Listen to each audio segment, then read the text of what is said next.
I start by praising God, the compassionate, the merciful. Assalamu alaikum. Peace be upon the whole gathering.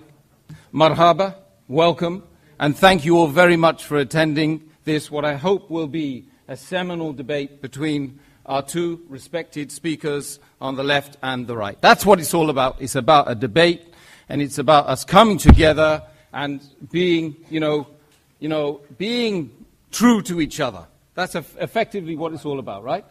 Yeah? You're in for that? You're in for that, man? Good. That's great. Tonight's challenging debate, okay, entitled Islam or Atheism, okay, which makes more sense, is not happening in a vacuum, quantum, no, or otherwise.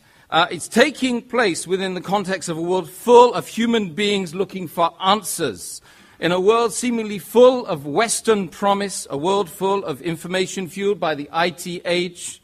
However, IT and we seem to have failed to adequately answer the most fundamental of questions about life, our existence itself, which is, of course, the main core area that we're going to be addressing tonight in this auditorium in London here tonight.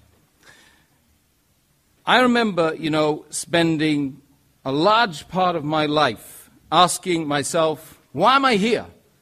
Who created me? Do I have a purpose? Can we be certain about any of these, these questions? And once, I asked a bishop, what's the purpose of life? And he said to me, go and do a theology degree. Right, I'm not telling you to go and do a theology degree. I'm asking you to sit here in a debate for 2 hours with my two honorable guests over here. Was asking a bishop. Yeah, well, I'll ask you later. But of course, he didn't know the answer, by the way. Right. That's another issue. But what, of course, we can do to inform our decisions about this debate tonight is to use our reasoning, to use our minds, to use our intellect, and really for us to have an open mindset. Muslim, non-Muslim, Christian, whatever you are, whatever you believe in, we should have an open mindset and really go at this with sincerity. That's really, I'm just asking I'm asking myself first and foremost, right? Because that's tough being an ex-Irish Catholic. Yes, yeah. I didn't think the Catholic Church allowed divorce. Oh, well, that's another story. This evening, two major belief systems, if you like, who lay claim to the truth are going head to head. No matter which side of the fence that you tend to reside on, okay, by the end of the night, that you will be better informed about atheism and about Islam. Hopefully the world perspectives, the world view of Islam and atheism. That's what it's really all about. Tonight, how's it going to hang? Right. Well, we're going to have 25 minutes allotted for both speakers, although I'm told that that's going to change as well. Yeah. Okay? And then followed by a further 10 minutes of, coming back, and then another 3 minutes of coming back, although that might change, Professor, right? And after that, there will be, crossfire, and there's going to be no heavy arms to be utilized in this section, both of you, okay? Although I understand the tongue is a lot more vicious than nuclear weapons. But what we're effectively saying after that is that you lovely people will get the opportunity to ask questions, make observations, hopefully on the topics, right? On the topic that we're talking about. And then there'll be 2 minutes closing remarks, a little presentation after that, and we'll all go home, and we've got to be out of here by 10 o'clock. I would urge the audience not to heckle the speakers, to be polite at all times, okay? And, to listen to each other afterwards as well. We won't want any blood or any fights, okay? And I'm sure that you guys, you understand why I'm saying that. So today, our first speaker, okay? Has this been agreed upon? No, I was told. Okay, good, okay. You want to go first? I don't care. Will be our brother, you say brother, he's a brother in humanity. You're my brother in humanity. He's my brother in humanity and in the faith of Islam. Okay. Okay, fine. It means God is great. Yeah. Okay. So, Hamza Tzortzis, of course, he's actually Greek, not Pakistani. Please, he in fact is, you can see he's a little bit Pakistani, but anyway. He's a student of Islamic thought, a lecturer, a researcher for the Islamic Education Research Academy, and without further ado, I will call upon him to give his piece.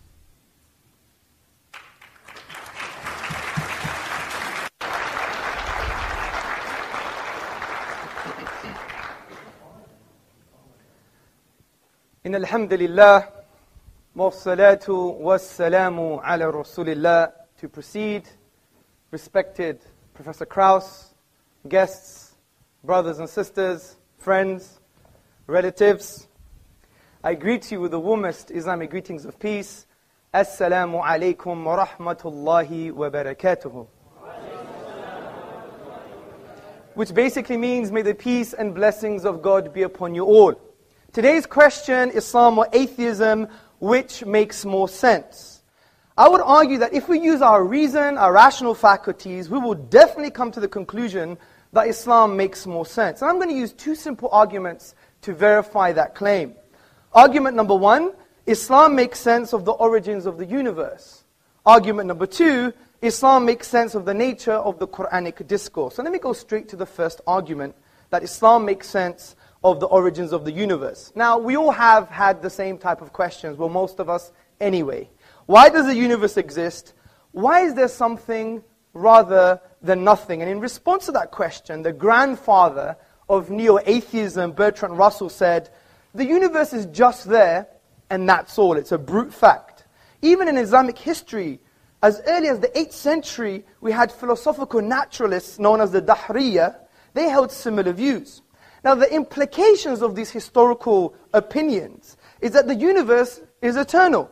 And if the universe is eternal, it implies there is an infinite past. But the question is, can we have an infinite past? Does the infinite make sense in the real world? Now, the assertion that the universe has an infinite past is absolutely irrational. This is because the quantifiable infinite cannot exist in the real world, something our beloved Professor Krauss has also suggested in his book, A Universe from Nothing, on page 71. He says clearly, the energy of empty space, or anything else for that matter, cannot physically be infinite. So we have to figure out a way to do the calculation to get a finite answer. Now, to highlight why the infinity or the infinite doesn't exist, take the following examples into consideration.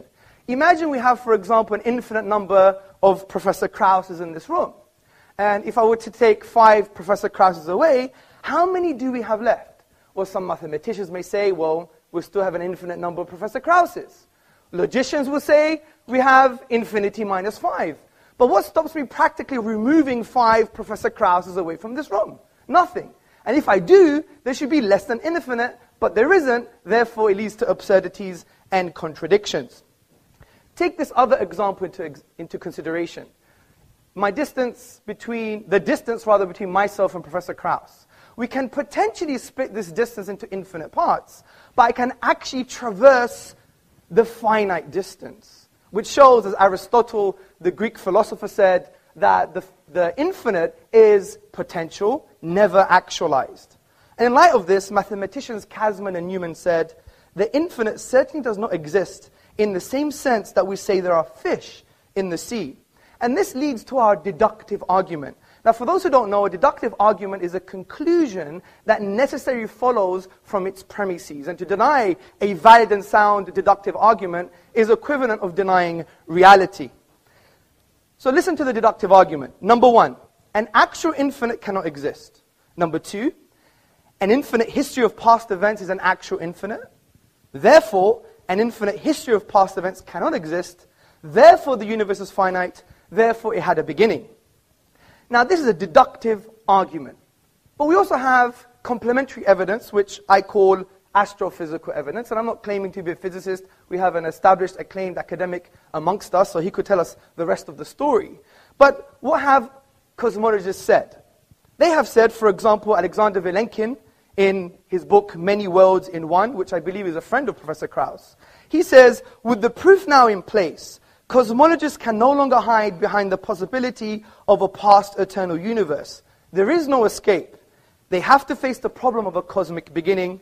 And just to note, even Professor Krauss in his book affirms a beginning to the universe. Interestingly, in Islamic thought, this has been discussed at length, and there is a unanimous conclusion that the universe is eternal. It began in the finite past, as the polymath, theologian, Ibn Taymiyyah wrote in the 14th century in his book, As-Safaridiyya, so whatever is besides God, it is all makhluk, all created, originated, coming to be after not existing, preceding by its own existence. Now, since we have shown that the universe must have a beginning, there are 4 logical explanations for how the universe began to exist. Number 1, it was created via nothing. Number 2, it created itself. Number 3, it was created by something else that was created. And number 4, it was created by something uncreated. So let's discuss these together. Could the universe be created via nothing? Well, first and foremost, what do we mean by nothing? By nothing we mean the absence of something, and in this case, the absence of the universe. Now, why does our definition make sense? This is because we have deductively argued that the universe began, and therefore it was once not there. There was an absence of the universe. This is undeniable due to the deductive nature of the argument. So based on our definition, I think we can conclude that the universe coming into being or existence via nothing is impossible on logical, rational, and I would even argue empirical grounds. You could discuss this mathematically, for example. What is 0 plus 0 plus 0? It's never going to be 3. It's 0. Therefore, the universe could not have come into existence via nothing. As P.J. Zwart in his publication About Time explains, if there is anything we can find inconceivable, it is that something could arise from nothing. Let's go to the next option. Could the universe create itself? Well, this implies that the universe was in existence and not in existence at the same time, which is an impossibility. Also, there's a crude example for you to picture in your mind. Ask yourself the question, can your mother give birth to herself? Obviously not. So we know self-creation is an impossibility. So the next option is, could the universe be created by something created? Well, I would argue as an ultimate explanation for how the universe began, this is illogical and irrational. The universe could not be as a result of another universe, for example, or something else that was created because of the absurdity of an infinite regress. Imagine this universe, universe 1, being as a result of another universe, universe 2, and universe 2 being as a result of another universe, universe 3, and this one on ad infinitum, we would never have the universe today. Hence, the Islamic philosopher and thinker, Dr. Jafar Idris, summarizes this point. He says, there would be no series of actual causes, but only a series of non-existence. The fact, however, is that there are existence around us. Therefore, the ultimate cause must be something other than temporal causes. So I would argue that the final possible explanation, which is the universe was created by something uncreated, is the most rational explanation. And the philosopher Abraham Varghese, in the appendix to Professor Anthony Fleur's book, There Is a God, explains this conclusion in a simple but forceful way. He writes, now, clearly, theists and atheists can agree on one thing. If anything exists at all, there must be something preceding it that always existed. How did this eternally existing reality come to be? The answer is that it never came to be. It always existed. Take your pick, the God or the universe. Something always existed. And we've argued deductively that the universe began, therefore it couldn't have always existed. Now this doesn't mean God exists. It doesn't mean Allah, Buddha, Jesus, Yahweh exists. Of course not. That's a leap of faith. We leave that to the atheists. The point I'm trying to make here is that if we continue with our rational argumentation, using our aql meaning intellect in the Arabic language, as the Quranic discourse says, أَفَلَا تَعْقِلُونَ, do you not use your brains? If we continue using our brains, our mind, we will conclude something quite profound. Number one, that this uncreated creator must be eternal by definition because he's uncreated. Number two, he must be transcendent. As Ibn Taymiyyah, the 14th century philosopher and theologian, said, he must be distinct and disjoint from the universe. For example, if I were to create this lectern, do I become the lectern? No. Number 3, this uncreated creator must have a will. Because if it's eternal and brought into existence a finite effect that began, like the universe, he must have chose the universe to come into existence. And a choice indicates a will, and a will indicates it can have a relationship with sentient beings in the universe. Number 4, it must be powerful. It created the atom, for example. If you split the atom, ask Professor Krauss what happens. 5th point, it must be perpetually knowing, because if it's eternal and it established laws, like the law of gravity, it implies it's a lawgiver. So therefore we can make the inference that it's perpetually knowing or perpetually intelligent, because it's eternal and created laws in the universe. Finally, it must be one. If we use the rational principle called Occam's razor, and by the way, many people don't understand Occam's razor, and I think Professor Krauss doesn't understand Occam's razor either when I read his book, but he could debate with me later. Occam's razor is not about physical causes, by the way, which has been misconstrued as a straw man in the Kraussian fashion. Basically, Occam's razor is that you must have a simple explanation, but also you must have the most comprehensive, which means what? It actually means that it has to have greater explanatory scope and explanatory power, because it can be complex, because it may deal with most of the questions.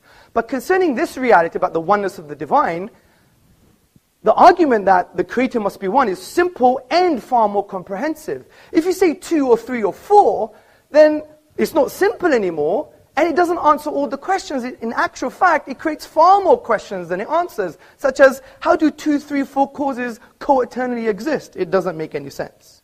So I think we've concluded what the Quran concluded 1400 years ago, that there is a creator, he's one, he's unique, and he's transcendent. As the Quran says in the 112th chapter, say, he is God, the one, the unique, God, the eternal, absolute. He begets not, nor is he begotten, and there is nothing like unto him. Now, before I move on to my next argument, I really want to have a nuanced discussion, a very nuanced discussion, which means if someone offers to talk to you, you have to talk to them back. And I wasn't offended, but I found it slightly childish when I asked someone in this room for us to have a chat, and he wouldn't have a chat with me, which I think is not very nice. But that's another story. And I want to do with some contention, so we transcend this kind of what I would call atheist cliches. So what's the first atheist cliche? The first atheist cliche, I call it the Professor Krauss nothing cliche. And if you read his book, you will see that Professor Krauss was a highly acclaimed academic. I mean, I am nothing compared to him. That's true. He's right. 1 second. By the way, him making a statement is not an argument. I don't know why you're clapping like someone who's obedient slave. 1 point. Please, I have a time to keep. So, in his book, which I really like his book, I like his style, I like his rhetoric, he wrote in his book, A Universe from Nothing, he said that nothing is nothing with italics. And essentially what he's trying to say, he's trying to change the label nothing, which in the English language is a universal negation. But he's saying nothing is actually something, which is a quantum reality. Now this is quite bizarre. And that's why you have to study philosophy, because you need to make conceptual distinctions. For example, imagine I was in the hallway and I said, I met nobody, and they gave me directions to this room. Or imagine if I said, for example, yesterday my wife made a great lunch, and it was nothing. Nothing tastes great with a bit of whipped cream. I mean, does this make any sense? And Professor Krauss' use of nothing is actually something. He also says in his book, in page 80, our universe will then turning to the quantum haze from which our own existence may have begun. And his own friend, Alexander Vilenkin, said recently, vacuum is very different from nothing. It's a physical object. But this is irrelevant almost, because even Krauss admits in his book that these are speculative and inconclusive conclusions. Because he says, I stress the word could here, because we may never have enough empirical information to resolve this question unambiguously. So I do respect what he's trying to do, but you would never take an inductive argument over a deductive one. Only someone intellectually challenged would do that, in my humble opinion. The second contention is that things can come into being without any cause. You have a quantum vacuum, a quantum reality, and there are some subatomic events that appear without no causes. I believe we have a strong defeater to this argument, and it concerns perceptions, and it rests on a Kantian argument. Now, I can order my perception in this room. I can see this very handsome young man. I can see the cameraman. I can see the wall. I can also reverse that perception. But if my wife were to start walking down this auditorium, I couldn't help but see her front before I see her back. And I couldn't reverse that perception. Now, the very fact that I know when I can order my perceptions and when I can't, and when I can reverse my perceptions and when I can't, is because we have an innate concept of causal links and causal connections. To reject that based on empiricism or an empirical reality is equivalent and tantamount of actually rejecting the perception itself. It's like shooting yourself in the foot. This is why the philosopher John Cottingham in his book Rationalism said that on Kant's argument, we will not be able to recognize the event in the first place unless there were a rule that makes it necessary that the order of our perception should be thus and not otherwise. In short, the very experience of an external event already presupposes an understanding of causal necessity. So these are the cliches. Let's go to the next argument, which is the nature of the Quran. Now, the Quranic discourse has been described by Eastern and Western scholars as an intrusive and imposing text, which seeks to intrude into the inner dimensions of man. Now, this imposition is positive as the Quran seeks to positively engage with your intellect and with your psychological disposition.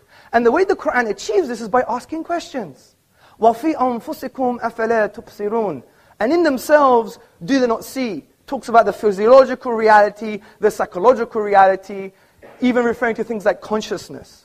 This is why Professor of Philosophy Shabir Akhtar in his book, The Quran and the Secular Mind, A Philosophy of Islam, he describes what the Quran is trying to say with these verses. He says, nature's flawless harmonies and the delights and liabilities of our human environment with its diverse and delicate relationships are invested with religious significance.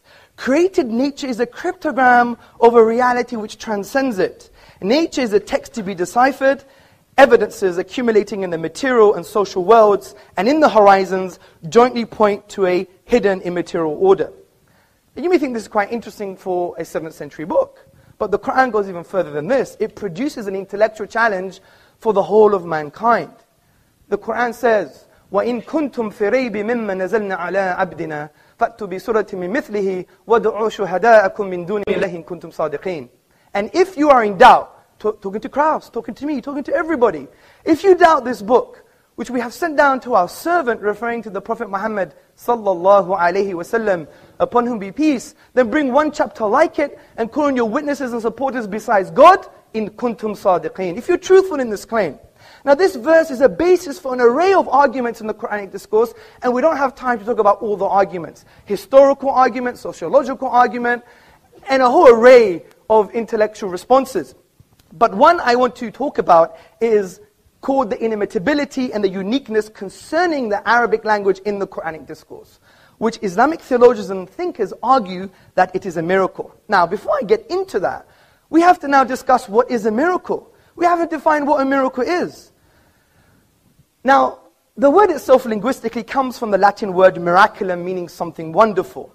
And the traditional Western philosophical definition of a miracle, as summarized by David Hume in his An Inquiry Concerning Human Understanding, he says it's a transgression of natural law. We don't agree with that definition. Because what are natural laws? Natural laws are just inductive generalizations of patterns we perceive in the universe. If something changes from the pattern or is different, then maybe it's part of the pattern. It's just based on induction.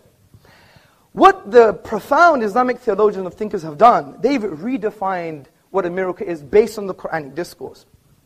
And they have said that a miracle is an event that lies outside the productive capacity of nature, which means when you go to the nature of the event, you exhaust all possible naturalistic explanations.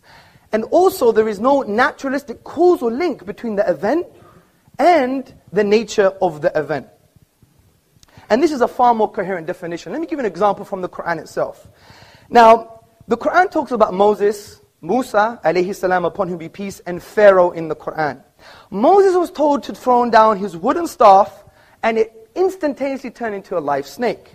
Now, this miraculous event, the snake, lies outside the productive capacity of the nature of the event, the wooden staff.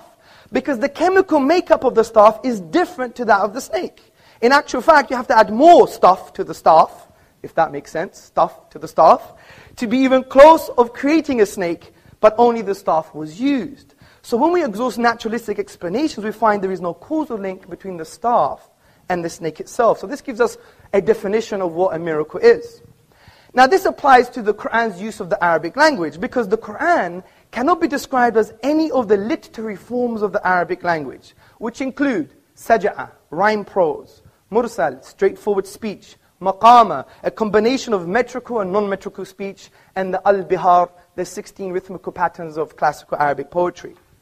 Now interestingly, in classical Arabic, every expression falls within the known literary forms of the Arabic language. The Quran, however, de-scopes the Arabic language. And the Quran is a miracle from this perspective, because even though it's made up of the Arabic language, there is no causal link between the Arabic language and the Arabic in the Quran. This is because when we exhaust the 28 letters, the finite grammatical rules, and the finite words, we exhaust them, we cannot produce the unique literary form of the Quranic discourse. And interestingly, from a historical and literary perspective, when attempts have been made to produce the like of the literary form of the Quranic discourse, they have all failed. As the academic Foster Fitzgerald Arbuthnot, a notable British Orientalist, states, and that those several attempts have been made to produce a work equal to it as far as elegant writing is concerned, none have yet succeeded. In this light, brothers, sisters, and friends, what we've just discussed can develop into a deductive argument. And listen very carefully. Number one, a miracle is an event that lies outside the productive capacity of nature. In other words, there are no causal links between the event and the nature of the event. Number two, the Quran's literary form lies outside the productive capacity of the nature of the Arabic language. Its literary form cannot be logically explained using the Arabic language. Therefore, the Quran is a miracle. As Professor Bruce Lawrence from Duke University in his book, The Quran, a Biography, on page number 8 said, as tangible signs, Quranic verses are expressive of inexhaustible truth. They signify meaning, laid within meaning, light upon light, miracle after miracle. So we have two key arguments that are based on deduction, not just induction. And to challenge a deductive argument, you have to challenge the premises, and I hope Professor Krauss would do that. So let's go to some contentions. What about Shakespeare? Shakespeare is unique, but this is a very shallow contention. And I even heard this from Dan Barker in our debate in Minnesota, and he didn't do his reading. Basically, Shakespeare is not unique from the perspective of the structural features of language, the literary form. Rather, it's aesthetic reception. The kind of argument we're talking about, the structural features of the Arabic language. And if you look at Shakespeare, he used the iambic pentameter, the trochaic verse, the blank verse. And many English literateurs use the same kind of structures. And if you go to the book, the Oxford Dictionary of National Biography, you will see that Shakespeare has been compared to Francis Beaumont, John Fletcher, and other playwrights. So he's not unique or inimitable from the perspective that we're talking about. Finally, the last contention is, but I'm not an Arab. How would I know? Well, we could use another argument called rational deduction. Now, rational deduction is a thinking process where you take a universally accepted statement and from that draw logical conclusions.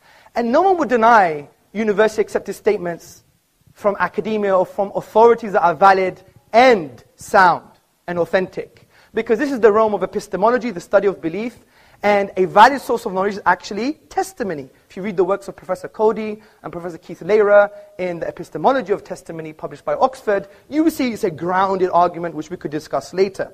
So the authentic and valid testimony concerning the Quran is, no one has been able to challenge the Quran and produce its literary form. If that is true, then we could draw logical conclusions without even knowing one letter of the Arabic language. We could say, well, could it be from an Arab? Could it be from a non-Arab? Could it be from Muhammad upon whom be peace? Or is it from the divine reality? We know it couldn't be from an Arab because they all failed, especially the best Arabs at the time. We know it can't be a non-Arab because you have to know Arabic. We know it couldn't be from Muhammad upon whom be peace because all human expression, if you have the blueprint, you can replicate it. Just look at some replicas of Picasso and Monet in art. And therefore, it must be from the divine. So from this perspective, we've dealt with some outdated cliches because I really want a nuanced and frank discussion. I really do. And I hope I do have that with Professor Krauss. I respect him dearly, and I respect all of you. Obviously, we're going to have a pun here and there, but, you know, that's the whole point. I couldn't let Krauss get away what he did in the beginning. So from that perspective, I really want him to deal with my premises and I want him to deal with the deductive argument, and I wish him Godspeed. Thank you. Okay, thank you very much, Hamza Tzortzis, for that expressive presentation on the Islamic worldview. We're now going to be calling upon Professor Lawrence Krauss to come back on that with his presentation, which I don't think is going to last more than 25 minutes, I'm sure of that. But just to let you know, some of you who perhaps don't know anything about Professor, he's a renowned cosmologist and a science popularizer, and is the foundation professor in the School of Earth and Space Exploration, a director of the Origins Project at the Arizona State University. He's hailed by Scientific America as being a rare public intellectual, and he's also the author of more than 300 scientific papers and 9 publications, books, including the international bestseller, The Physics of Star Trek, and his most recent bestseller entitled A Universe from Nothing, now being translated into 17 languages or more. Professor Krauss, I call upon you to respond. Well, first I want to thank the people who invited me, who've been very gracious to me, treated me with more hospitality than I've gotten in many times I've talked. So I guess it's Sabia, who I haven't met, and Obeida, who's been taking care of me for the last day or two, and Isa, who I was just working with. And so I do want to thank them tremendously. They showed me great respect and hospitality, and I want to show them and you that kind of respect. And that doesn't mean I respect ideas. Okay, some ideas are ridiculous, and that's perfectly reasonable. In fact, ridiculing ideas is what makes progress. So if I offend some of you, I don't mean to offend you personally. I may offend some of your ideas, but that doesn't bother me at all. In fact, if you confront my ideas, it will lead to a discussion. What does offend me, of course, is offending personal freedom and equal rights, and that's one of the reasons why I got upset at the beginning of this session. But that's been fixed, and I thank the organizers for that as well. To agreeing to not segregate this room in the 21st century is a great step forward, and I appreciate that. Now, I'm really shocked. First of all I've watched Mr. Tzortzis, right? Tzortzis. My Greek is pretty good, I think. Be gorgeous. Yeah, gorgeous. Well, you are rather gorgeous. Gorgeous George over here. I watched some of these, and they're always exactly the same. So I thought they'd be different this time. And it always begins with you, and I'm supposed to respond to you. And I will, to some extent, but it's hard to respond to nonsense. And in fact, the point of this is not a question, does God exist? That's not the question. It's atheism or Islam or atheism, which is more sensible, I think is what it says, or something like that. Now, I was just shocked because I thought that you wouldn't bother to try and pretend you knew science, because you don't, and we're going to go through that in real detail. Everything you said is nonsense when it comes to science, so we'll go through and we'll have a little chat if that's okay. Of course. Okay, good. And so I found it remarkable that you began with that kind of nonsense, and we'll continue from that.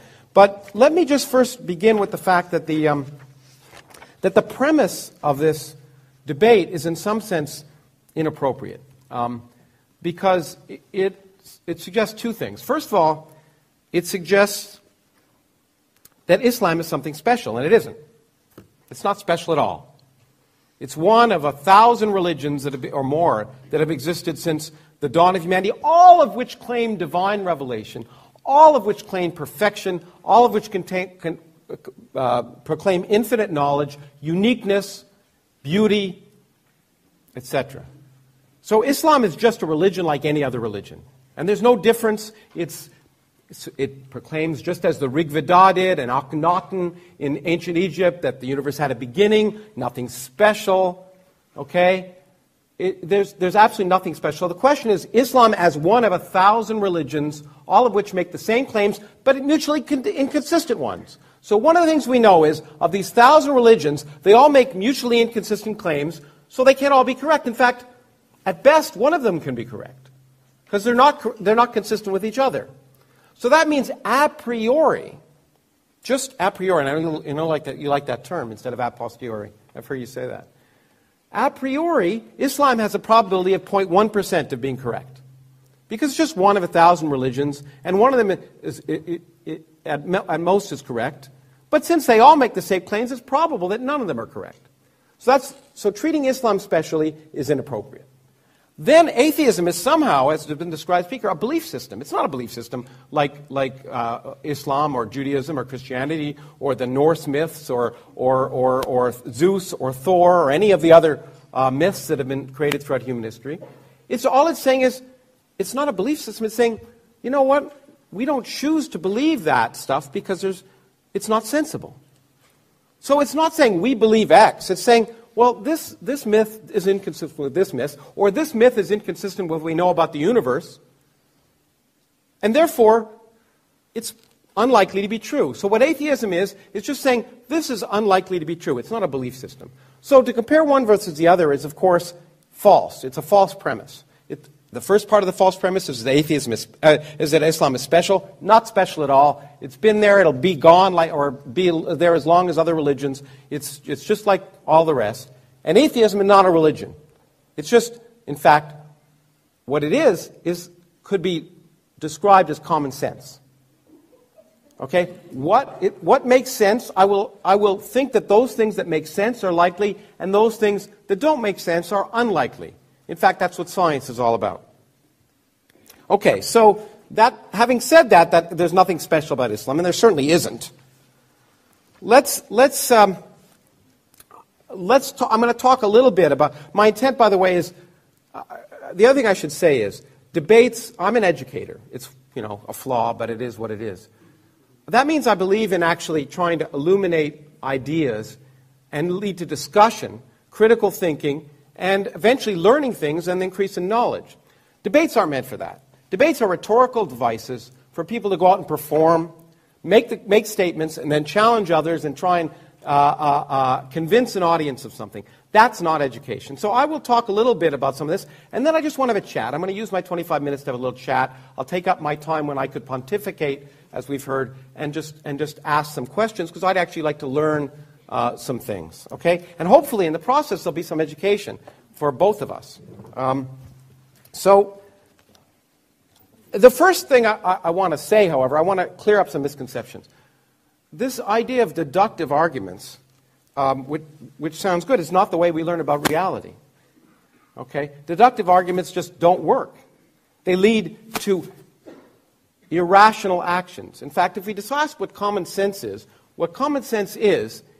taking your beliefs to conform to the evidence of reality so that you will make rational actions. If you force your reality to conform to your beliefs, you will make irrational actions. So you can deduce things based on your beliefs, on your a priori beliefs, but you'll have a problem. For example, your a priori belief could be that if you prayed to Allah, that you could jump out the fourth story of this window of this building, and you would land safely. Okay, that could be an a priori belief. And in fact, you could deduce based on all your beliefs and all of the evidence that you're a good person and Allah would take care of you, or whatever you want to call it, that you'd be fine. I would take the elevator down, and only one of us would be walking at the end. That is not deductive. It's based on empirical evidence. Okay, now, so arguing that something doesn't make sense to you is based on the fact that the assumption that you know what's sensible in advance. But we don't know what's sensible in advance until we explore the world around us. Our common sense derived from the fact that we evolved on the savannah in Africa to avoid lions, not to understand quantum mechanics, for example. As I've often said, common sense, our deductions might suggest that you cannot be in two places at once. That is crazy. But of course, an electron not only can be, but it is. It doesn't make sense because we didn't evolve to know about it. We've learned about it. We force our idea of common sense to change. It's called learning. Some people would rather read an ancient book than learn. And this has been a very good evidence of that. For example, to say something is inconceivable just means you can't conceive it. But the great thing about the universe, and the reason that I do science, is that the universe has a much greater imagination than we do. In fact, there are more things in heaven and earth than are dreamt of in your philosophy. And that's what's wonderful about the universe. Things that are inconceivable happen all the time. And what that does is that expands our mind. And expanding our minds to conform to the evidence of reality is common sense. And that's what, when you call atheism, that's what that is. That's just saying, I'm going to accept the evidence of reality, and if something seems like it contradicts the evidence of reality or is irrational, I should question it. Now, there are a lot of ideas which gorgeous George over here, no, Mr. Tzortzis. Tzortzis. I've been to Istanbul and I'm trying to learn Turkish, but Tzortzis. Mr. Tzortzis. It's okay. Do you speak ancient Arabic, by the way? I could read and do a bit of grammar. A bit of grammar. You don't speak it then? No. So your presumption that it's beautiful ancient Arabic is just a presumption. You actually don't know what you're talking about. No, it's not. Okay. Okay. I just wanted to ask that question because I don't speak Turkish. I wanted to see if you spoke ancient Arabic. Well, I just want to ask, do you speak ancient Arabic? Yes, I do. Fluently? No, but I do speak it. Okay, but not fluently. كيف حال?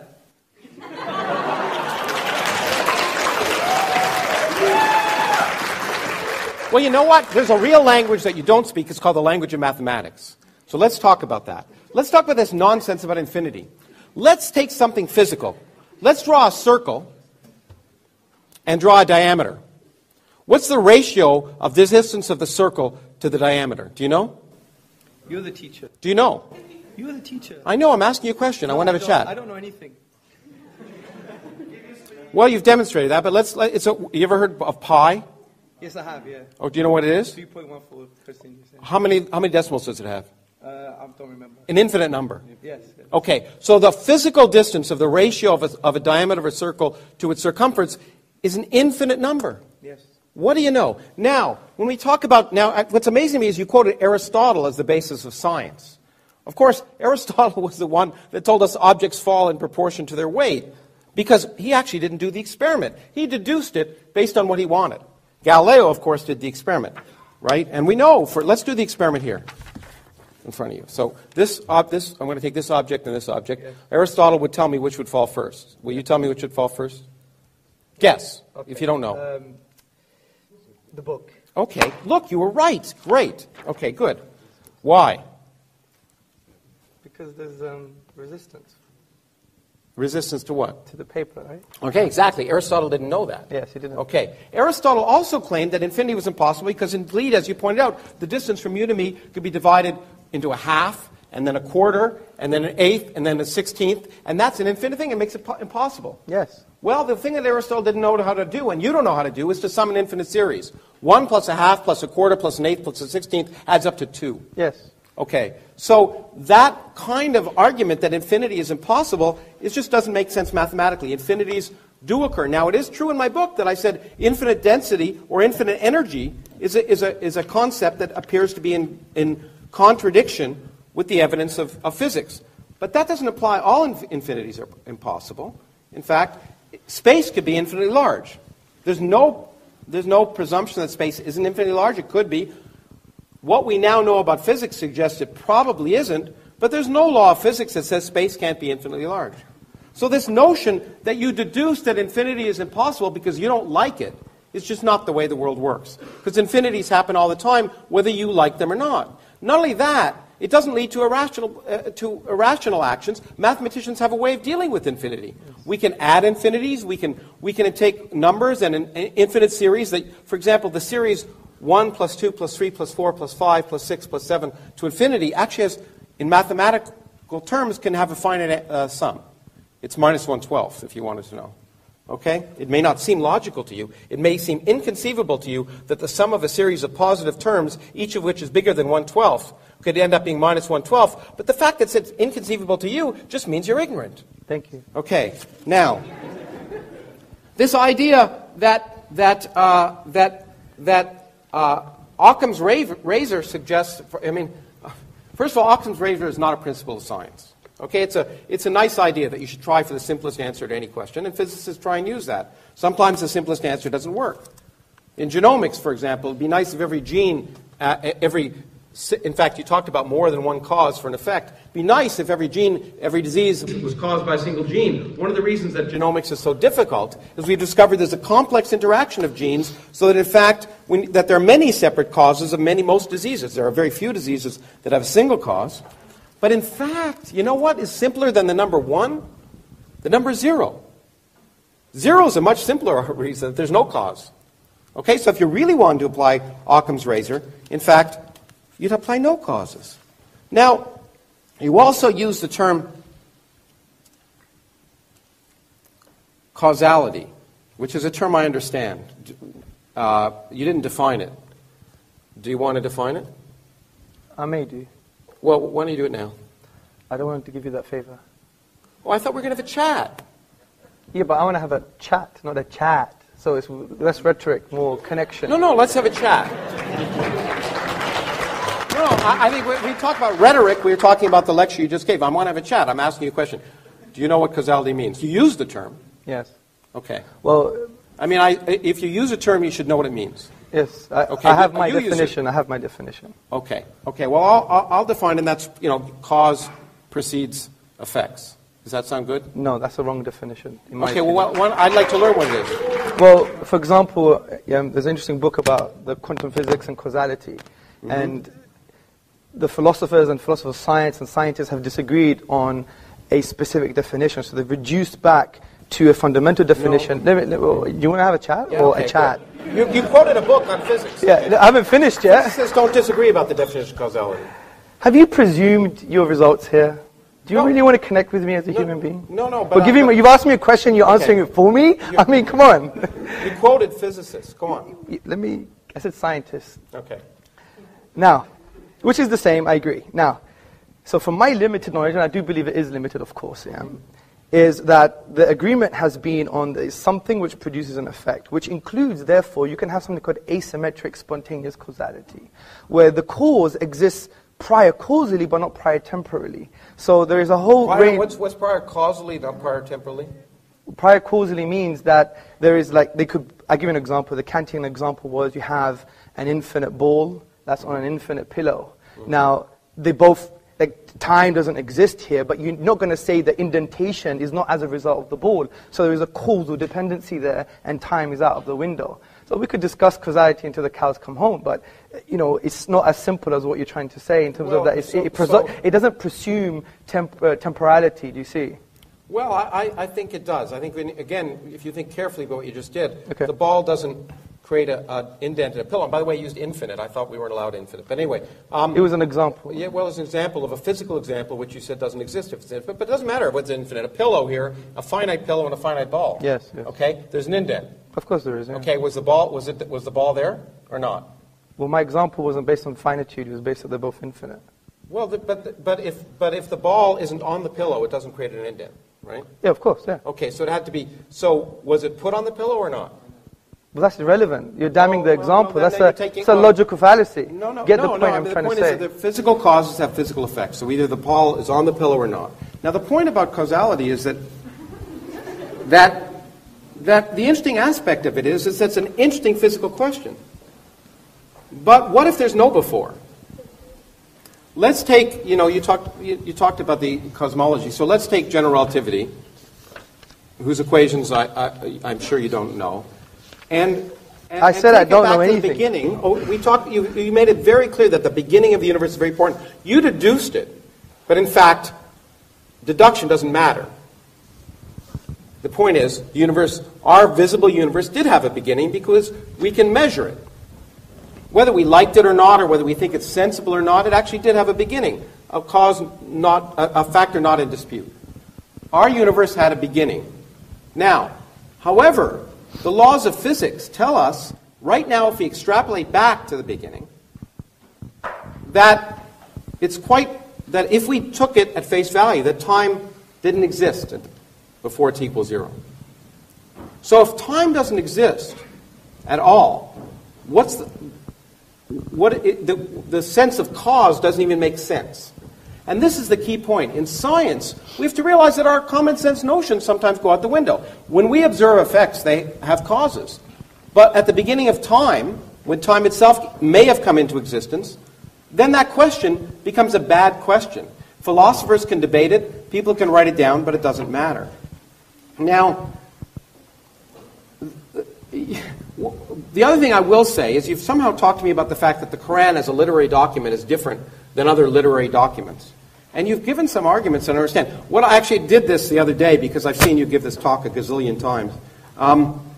I actually input in a computer a lot of Arabic words and asked them to produce it at random, and I produced 2 sentences from the Arabic from the Quran in 11.6 seconds.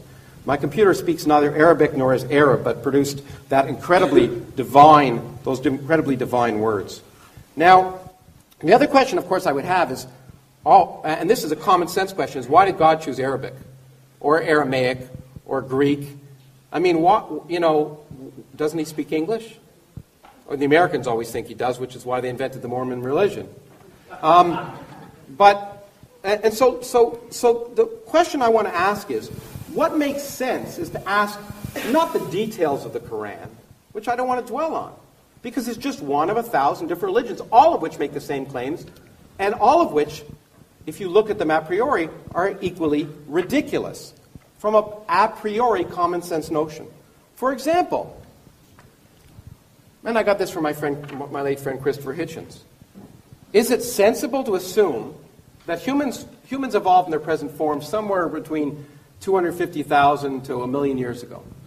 So you have a God who creates a universe and has 4.5 billion years of life evolving, and then Homo sapiens evolve and live in incredibly awful conditions for 250,000 years, and suddenly, in the middle of the desert, in a cave where no one can see it, he takes some poor schmo and says, I'm going to tell you the truth. And not only that, I'm going to allow you to save humanity. And, in fact, if people don't believe you, they're going to go to hell for eternity, and we can talk in great length, in great sadomasochistic length, about the torture they're going to have, and we can all enjoy it. Now, what about all those poor 250,000 years of people, of real people who were struggling to exist and survive, those poor people who were existing before that God decided to give his revelation to Muhammad? Why that? Why would a sensible God wait that long? And of course, the interesting question you have to ask is, why are the revelations always done when no one can see them? If you're asking a court of law, you'd say, well, you know what? It just doesn't make sense. Why don't once it doesn't call down from the sky so everyone can hear them? Why is it always given to people in private who then claim they've had a revelation? Now, why should I believe Muhammad's revelations any more than anyone else's? In fact, there's a young woman in the United States, in my country, who, as you know, had a revelation. You may know this. She had a revelation. God told her to drown her 4 children in a bathtub. And she did. Because God told her. She heard it. She heard it. She had a revelation. It was real. She heard words of incredible harmony and beauty that she'd never experienced before in her life, and she drowned her 4 children. Okay, now she's in a mental hospital for good reason. Because there's no evidence. There's no that a sensible person would believe to suggest that God was telling her to drown the 4 children.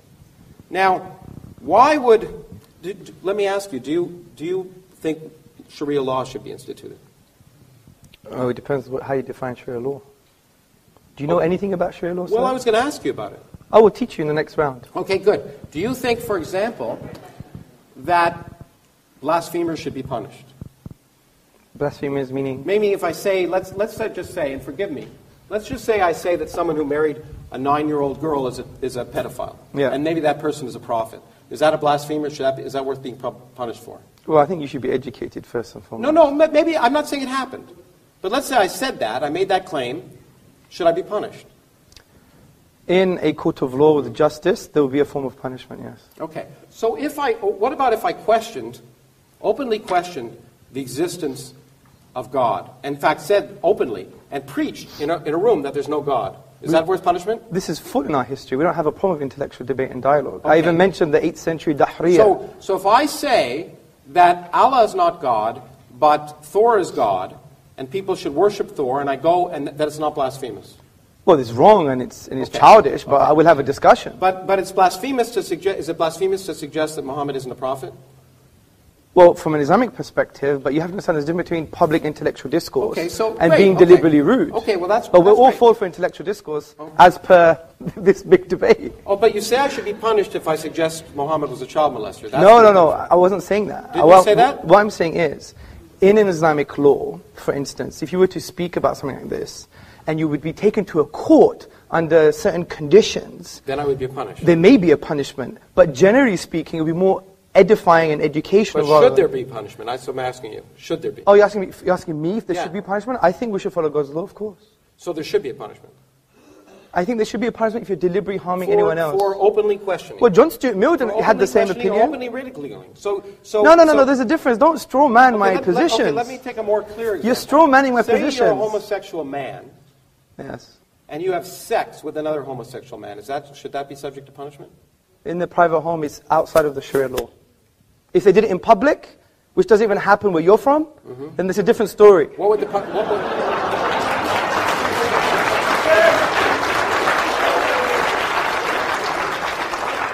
Where am I from? Where am I from? Well, you are from the United States of America. Oh, I see. And so it doesn't even happen in where I'm from. Now that's rude.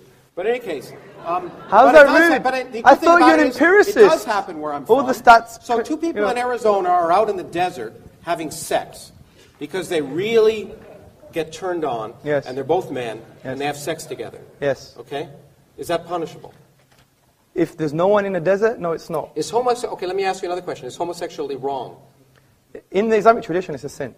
Okay, now here's an idea of why common sense should tell you that Islam, like many other religions, is not common sense. Because, of course, homosexuality is perfectly natural. In all animal species, almost, it's natural. It occurs with a 10% frequency. Okay? In fact, there are good evolutionary reasons for homosexuality. So in that sense, there's no reason and a fundamental... Why would a God who thought it was a sin make it natural among all species? I don't think the sheep, by the way, which 10% of sheep are long-term homosexual relationships. Okay?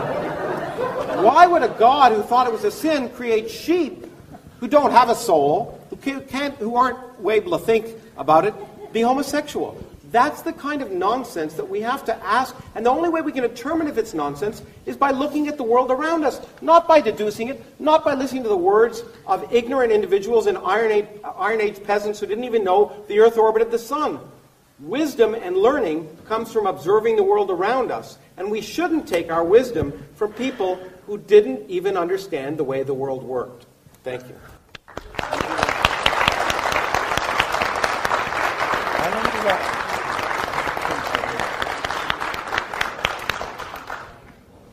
Professor Krauss, thank you very much for your presentation on the atheist worldview. It's not a worldview. I think it was actually more like a dialogue, nice to chat between you two guys. Actually, I was wondering when I should jump in and stop you guys. You know. Anyway, I'm sure Aristotle and Plato did the same thing. But now we've got something to sort of come back on from Professor. He's given a lot of food for thought. And no doubt, Hamza, in about 10 minutes, thank you. Possibly come back and answer some of those contentions brought up by Professor Krauss. Thank you very much, Professor Krauss. Well, first and foremost, I think most of what he said was a red herring. A red herring is this very smelly fish that you pull across the path of running dogs. And the reason it was a red herring, because he said that I spoke about science. I specifically said... He knows better than I do. I specifically didn't use it as my key argument for the finitude of the universe. And he wanted to correct me on something that I didn't even mention myself. This is what you call, not rhetoric, not intellectual argument, it's what you call sophistry. It's rhetoric with crap, frankly. Now, and I'm not saying it to be rude, because it's a typical Kraussian fashion. A Kraussian fashion trying to win over the whole audience, make a hoo-ha in the beginning. And, you know, imagine I did that when I walked into, one day I had interfaith dialogue. And imagine I walked into a Jewish mosque or a hall that was public, And I basically said, I don't want to do things your way, but I want to discuss with you, but I'm not going to do things your way. Is that tolerance? Is that how you connect with other people? He wants to know about our tradition, but he won't even ask them, why do you have this? And another straw man, justice and equal rights. You think they're saying that because they don't have any justice or equal rights? My wife is up there, ask my wife. What's the matter with you? See, these presumptions from Fox News, you're an academic, but when you talk about Islam, it's based on the Fox News narrative, and I'm going to expose this in a minute. Now, the first point I want to make.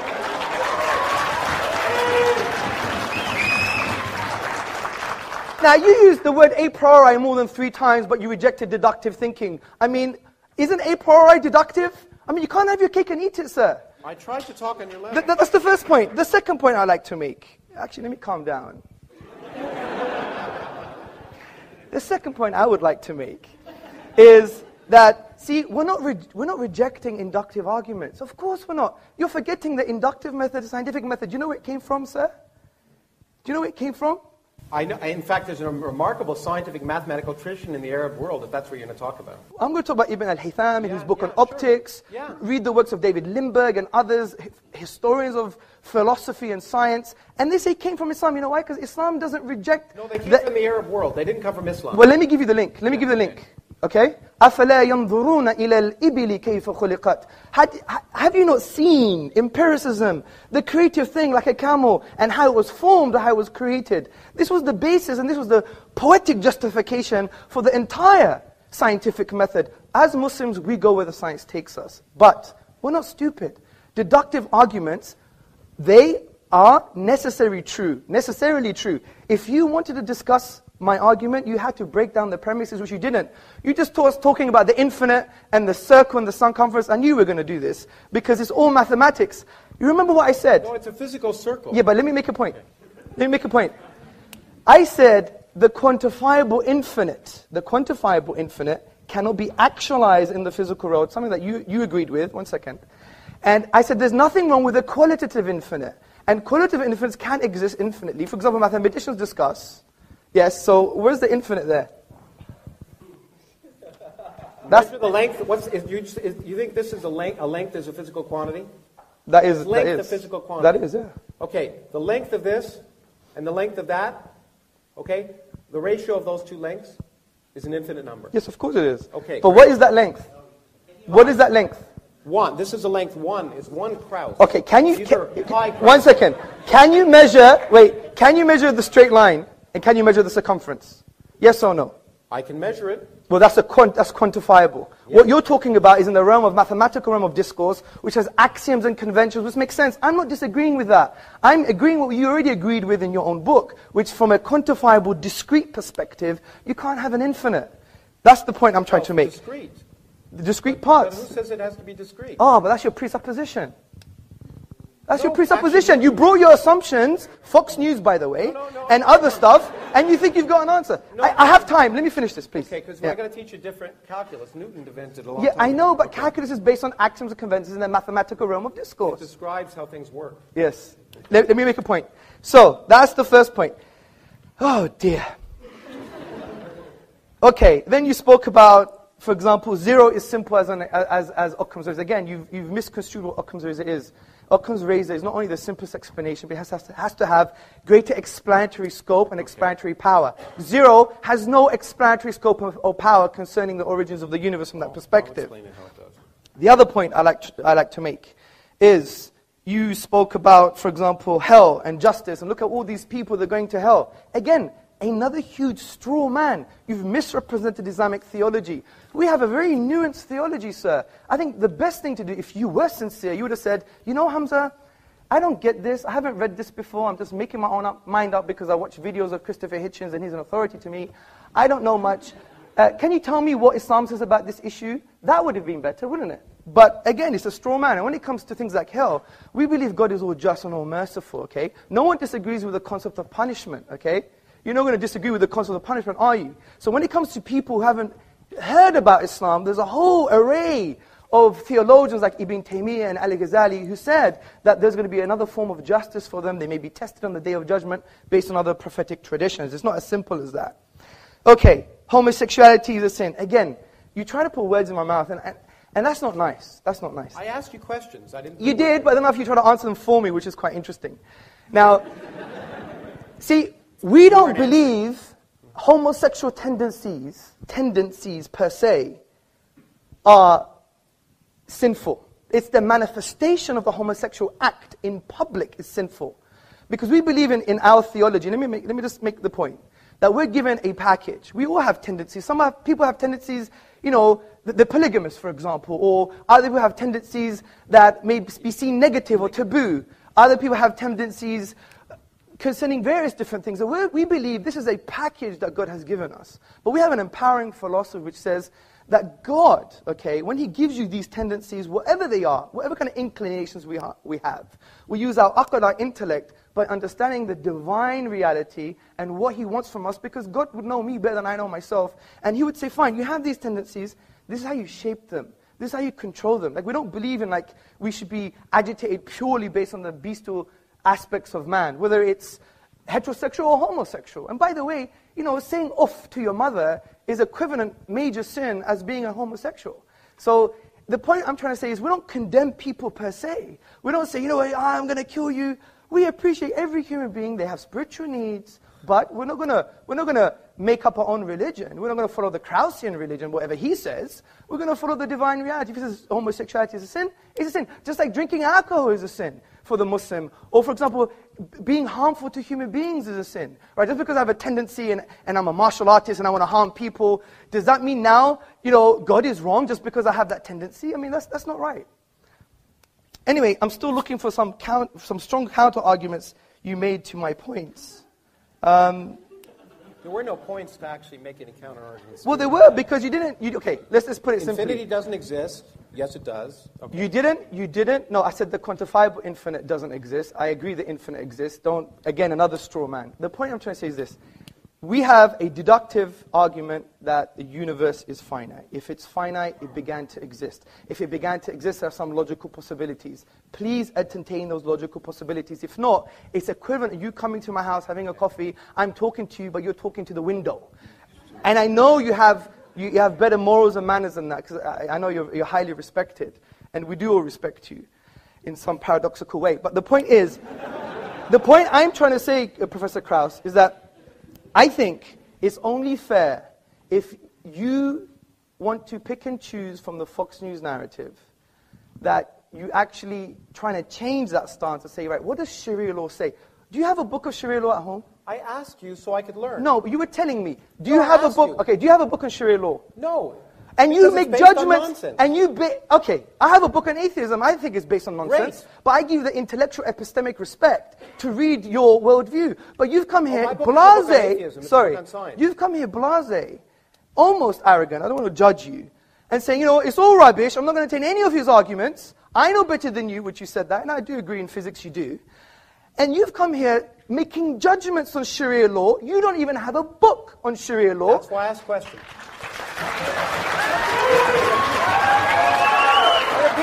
And the point is... Look, I'm sorry, that's why I asked questions. I asked you questions so I could learn. I asked what you thought as someone whose opinions I'm supposed to respect. And I wanted to know, did you think it was wrong? And I wanted to know why. There's no sense why homosexuality is wrong. I wanted to know what common sense tells you that homosexuality is wrong, except some self-proclaimed prophet telling you with no evidence. There's a different point. Okay. Okay, let me ask Professor Krauss a question. Why is incest wrong? It's not clear to me that it's wrong. Okay. It's clear to me. There's an evidence. No. Listen to me. Listen to me. Wait. Let's give him the respect, please. He's got a justification. You ask me a question, and if you want me to answer, I will. Yeah, of course. Do it. Okay. The point is, most societies have a taboo on incest, and it's an empirical one. Generally, incest produces genetic defects. Yes. Okay. And so in general, there's a physiological reason and a societal one why incest is wrong. Yes. Okay. But if you ask me the question, is it? And this is an interesting question. We are by the way, there's an ingrained incest taboo in almost all societies for that reason. Sure. Because societies want to persist, so it works. But if you ask me a priori, for example, the question, if a brother and a sister loved each other and used contraception, is there something absolutely morally wrong about that? And then, by the way, and it was once, and they went off and it didn't affect anything else, I'd have to think about it, because I don't think there's any absolute condemnation of that fact. If they love each other and care for each other, and they go off and it doesn't affect anything else, Okay. Would I recommend it? No. Would I be particularly happy about it? But would I be willing to listen to those arguments? If they were rational, maybe. Okay, good. So, see, this is precisely the point I'm trying to make, Professor Krauss, is that I find it quite interesting. Someone who adopts an atheist position would have strong moral judgments about a religious tradition, whereas your moral judgments, at best, are relative and subjective. Now, when you look about moral theory, from an Islamic perspective and a religious perspective, you see that objective morals, that even pointing the finger and saying, you know, you're wrong, you're nonsense, Sharia law is backward, these kind of strong emotive things, I think we can only be that emotive and strong in an objective sense if you have God as a grounding for your objective moral values. Because if you take God out of the picture, He's the only concept that transcends human subjectivity. Social pressure, you know that doesn't work. Look what happened in Nazi Germany. You know, for example, evolution makes it end up being ephemeral and empty. If you look at the philosopher of science, Michael Rules, he said, you think loving thy neighbor as thyself is like you're referring above and beyond yourself. But essentially, it has no true meaning. It's just a product of survival and reproduction. So from this perspective, you don't have an ontological grounding for objective moral truth. The best you could do, what a lot of atheists have done, is, well, we believe in moral realism, which is, moral truths are just moral truths because they are.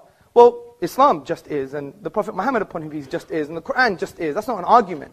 So the reason I asked you that question, sir, was to say, how on earth, from an intellectual perspective, can we point the finger at religions from a moral perspective? And especially today's the irony is, most of your articulation against Islam has had a moral vibe to it, not a rational one, because you didn't deal with the premises of my argument. I did. No, you didn't. You talked about infinity. And I talked about causality, infinity, the words that you were throwing out. Yes, and what did you say about causality? I said, in fact, that it's quite likely that beginning of the universe causality isn't a good question. But if you understood the physics, you'd understand it. Your presupposition of causality... No, it's not my presupposition. It is. It's time doesn't exist. Yes. Space doesn't exist. Okay, think about the statement, something produces an effect. Mm-hmm. Where is time as a definition there? Produces. No, it could be atemporal. What do you mean atemporal? You Well, explain to me clearly what you mean in a physical way. And Okay. Don't just give me English language. Give me a physical example. Okay, let me give you, like your nothing is a physical example, yeah? Well, you haven't described what my nothing is yet. You read the preface, like a number of people did, but I don't know if you got very far. Actually, I read the whole book. I liked it. What's my nothing? Your nothing is... What is my nothing? Your nothing is quantum. No. It is. No. No space, no time, no laws, no nothing. But that's still a quantum haze. No. That is. No, there's no quantum. There's no universe. There's no universe. Nothing. Zero, zip, nada. So why did you say in your own book then that we will reduce to our own quantum haze? Hamza, can I Well, he took a lot of my time. Yeah. Well, but did you... It's I kind took on of my time and dissolving answered my into a question. discussion. So we'll continue the discussion. Oh, we will do. To pontificate. No, of course. Okay. Yes. Okay. Thanks very much, Hamza. Please come and sit down, brother.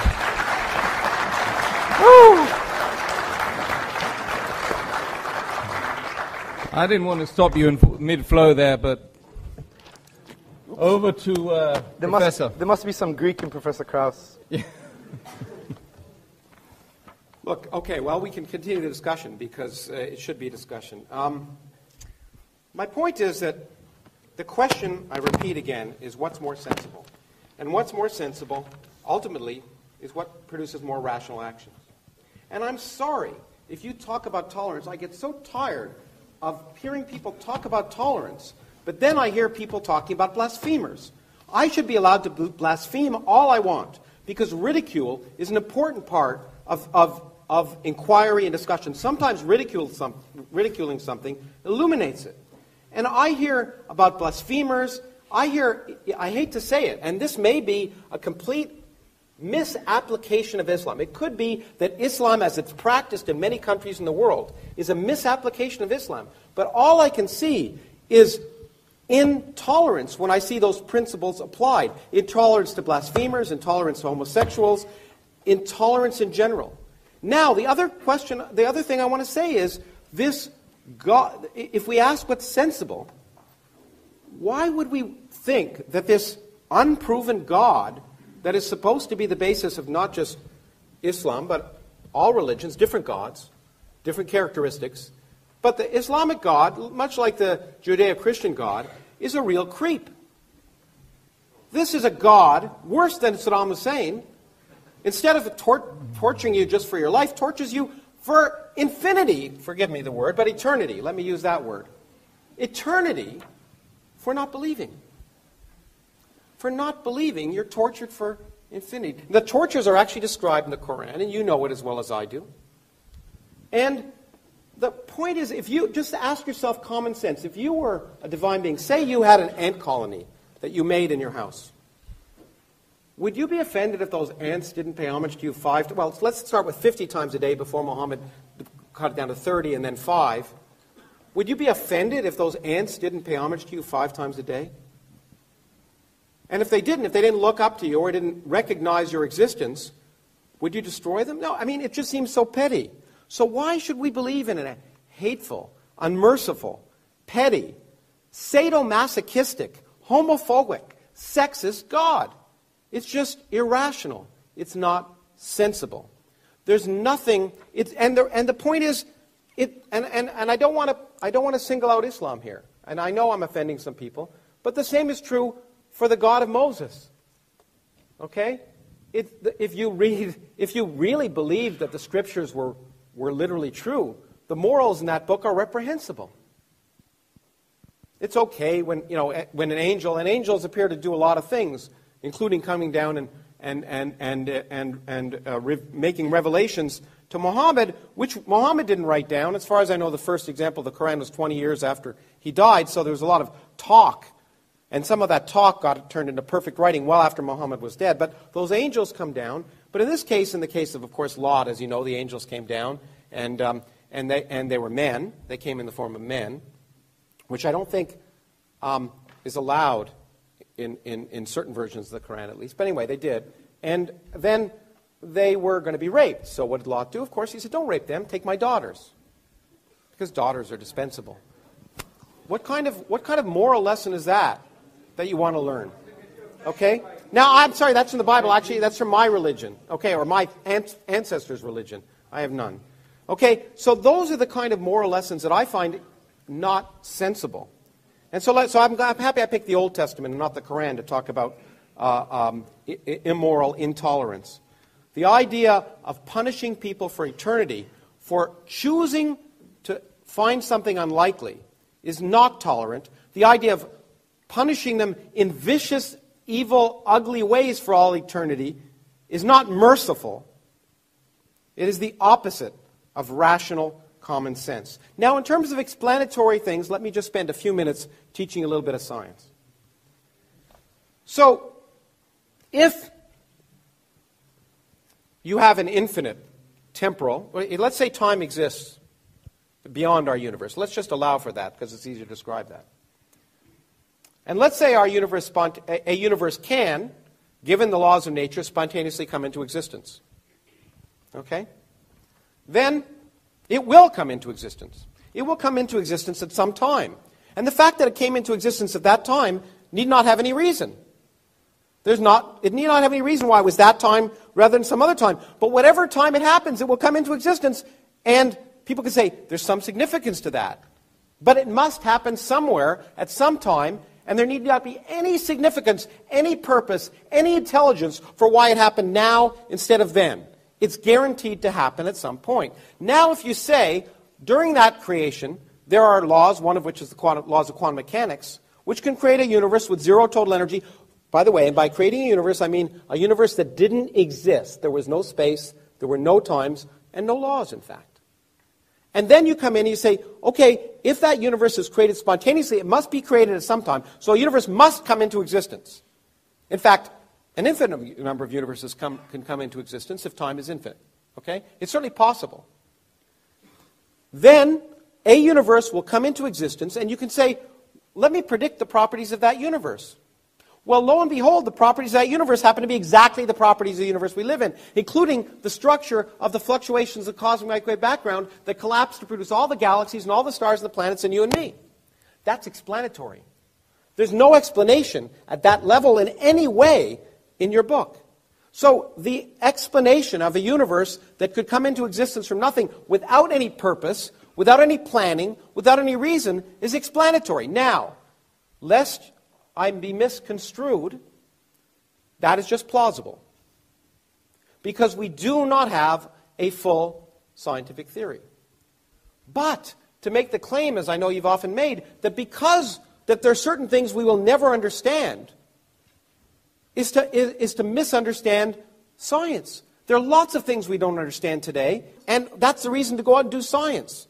It's just like Darwin said, he said, in the evolution of species, I'm describing the evolution of species. I'm not describing the origin of life. We'll never understand the origin of life. We'll no sooner understand the origin of life than we understand the origin of matter.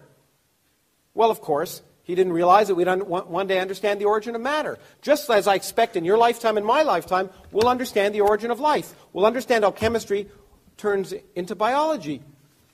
By doing experiments, testing, and not forcing our predilection that it's impossible. I had a debate recently where somebody said, it's impossible for non-life to turn into life. Well, that's a nice statement. It's a nice belief. And it's a belief you can have, but it's a belief that can be wrong. And that's the great thing about science, which you can call atheism if you wish, is you're willing to change your beliefs. You're not assuming the answers before you ask the question. You're not assuming you know what's divinely right just because you interpret a certain book to mean a certain thing, and someone else may interpret it to mean something else. You will agree there are different interpretations of every book, including the Bible and the Quran.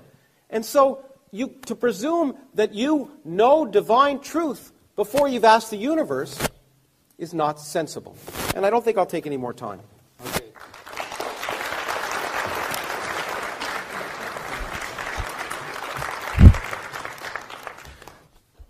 Thank you, Professor Krauss. Now back over to Hamza. 3 minutes it will be, thereabouts. Thank you, Professor. Thank you very much for your presentation. Now, I really want you to try and address some of my arguments. You produced something about with the Quran, but if you were attentive to my argument, the Quran says bring a chapter like it, not two verses from different chapters. So, again, it was a straw man of the articulation of what the Quranic miracle was. And I could spend more time maybe during the Q&A to explain what that is, but I specifically said bring one chapter like it. Your computer model, which I like to see evidence of, by the way. But who just decides what's like it? I mean, do you decide or do I? Okay, is that a different question? To me, Shakespeare is more beautiful than the Quran. That's fine. Okay. But, or James Joyce. Yes. He doesn't use iambic I pentameter. understand, sir. Okay. But what you have to understand, sir, is this, is that I repeated maybe more than once, it's not based on aesthetic reception and your opinions on beauty. Who determined it? Well, it's the reality, empirical reality. No, I'm going to explain. Reality? Let me explain what the argument is again, because from your onset you've misunderstood it. You thought it was quoted beauty. People who said it couldn't have been created. But those are just literary scholars. What if I say, yeah, it could be created? Yeah, let me just explain that, because your first presupposition was based on a falsehood, wasn't it? Yeah, you thought it was aesthetic reception. It's based upon the structural features of the Arabic language. And because I only have 2 minutes, I'll continue that in the Q&A, okay? So, also you're saying about that, look, if the universe began, and we could show that maybe empirically or deductively. My focus is on the deduction here. And I don't think you really address from the infinite perspective when we said that this is based on axioms and conventions in the mathematical realm of discourse, but in discrete physical parts, as you've admitted in your book, that can't happen. So we have a deductive argument that the universe began, which means it once wasn't there. Ontologically, if there wasn't a cause for that, you wouldn't have the universe in the first place. The second point I like to make... No, there's you see the photon that's lighting you up from that thing? Yes. It didn't exist before it was emitted by the electron. Yes. Okay? It didn't exist. Yes. It wasn't there. And you're saying there's no cause? It wasn't, point is, yeah, I'm saying this. What I'm saying is, there can be physical causes for physical effects. Yes. Okay, but they don't have to be, but God doesn't have to pull the photon up. Just because the photon appears from nothing doesn't require something supernatural. I agree. But okay, so if a universe suddenly comes into existence where it wasn't before, it doesn't require something supernatural. But I already gave you a defeater to the argument that you assume that when things begin to exist, they may not require any causes. And that defeater was... Not any purpose. I didn't say cause. Look, I just said if a universe can come into existence by physical causes, yes, where there's no universe to begin with, it will happen at some time. And your point was I it agree. happened, and therefore there's a reason why it happened, because it happened when it happened. Well, if it didn't happen then, it would have happened some other time, and we would have had this conversation. Let's calm down. You're putting words in my mouth, okay? Okay. What I'm saying to you, I'm not saying things like, I'm not talking about teleology. I'm not talking about there is a purpose behind. Don't use definition. Did you not say our universe came into existence for a cause and there had to be a reason for it? No, I didn't say reason. There had to be a purpose? No, I didn't say that. I said there is a cause. I thought you said there was an intelligence. You gave a whole long argument. Oh, that's after using conceptual analysis that you agree that there is a uncreated creator or a cause that was uncaused. Now... Well, hold on, but forget all that. I just talked about our universe. Yes. Are you agreeing with me that our universe doesn't have to have any purpose or reason to create it? No, of course I'm not. I don't agree with you. Well, but that's not my argument. My argument is, deductively, was the universe once absent? Yes. Yes. If that's the case, then ontologically, which means the nature and source of reality is that it couldn't have come into being without a cause. Well, okay. First of all, I hope it's that way, because that'd be easier to understand. Yes. Okay? It's possible that it's not that way. Okay? So if it has, and you could take this out of my time if you want, I don't give a damn. The point is that maybe time exists outside of our universe, maybe it doesn't. Let's just pretend it does, and then our universe came into existence, and there was a physical cause for that. That's fine, I'm fine with that. I'm fine with our universe coming into existence for physical cause, just like that photon being created. But as I pointed out to you, it's equally possible that these notions that we have in our brains, because we're humans living at a classical level, that time exists and is a continuous flow, may break down. And if they break down at t = 0, then any sense of the word cause becomes nonsensical. The word cause is a red herring in your terms. It's not worth discussing. It may not be relevant to the creation of our universe because there may not have been any time before it, and therefore this notion that every cause, every effect has a cause may be irrelevant if there's no time. Now, I don't know if that's the case, but I'm willing to ask the question, and I'm willing to do studies to see if it's reasonable. Yes. I'm not willing to presume the answer before I ask the question. Well, of course, I agree. Okay. But the point is, the presumption here is that you require time, and that there's a specific physical definition for time. Now, the presumption is after t = 0, you require time. That's absolutely true. The presumption that you require time at t = 0, if you took the equations as they're written, time would go out the window. I don't have a contention with the physics. That's your job. No, but there's no. But if you take it as they're written, there's no time. The time has no meaning at t = 0. Okay, agreed. Great. According cause. to the physics, I don't disagree with you. I highly respect that. But all of that is inductive in nature. No, it's not. Of course. What is it based on? Is it deductive? It's based on observation. Which is inductive. Well, no, it's empirical. It's empirical. The problem is, it's empirical. Okay, well, what's empirical? Okay. Look, I don't care. Look, do you have an infinite set of observations? Mm-hmm. Have you had an infinite set of observations? Now, if you're going to tell me I read something you wrote which really misrepresented science, you're absolutely right. If you're going to tell me science can never tell anything with absolute certainty. Yes. Okay? Except things that are wrong. Yes. That's what science can tell. I agree. Science can tell us the Earth isn't 6,000 years old. Good. Science can tell us that science can tell us many things, and so I don't disagree with you. Okay. I don't disagree with you. Okay, so the fact that science can lead us closer to what is the underlying reality is absolutely true, and the fact that science can't say with anything with absolute certainty is absolutely true, except what's wrong. Yes, I agree. Okay.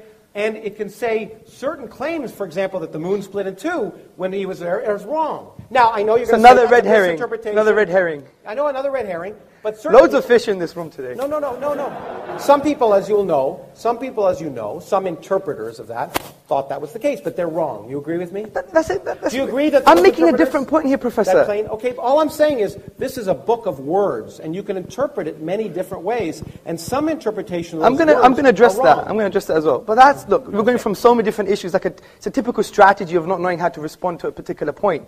Look, the point of interpretation, for example, the Quran, for example, if we read the whole of the Quran holistically, we understand that it's probably the only religious book that gives you tools of interpretation.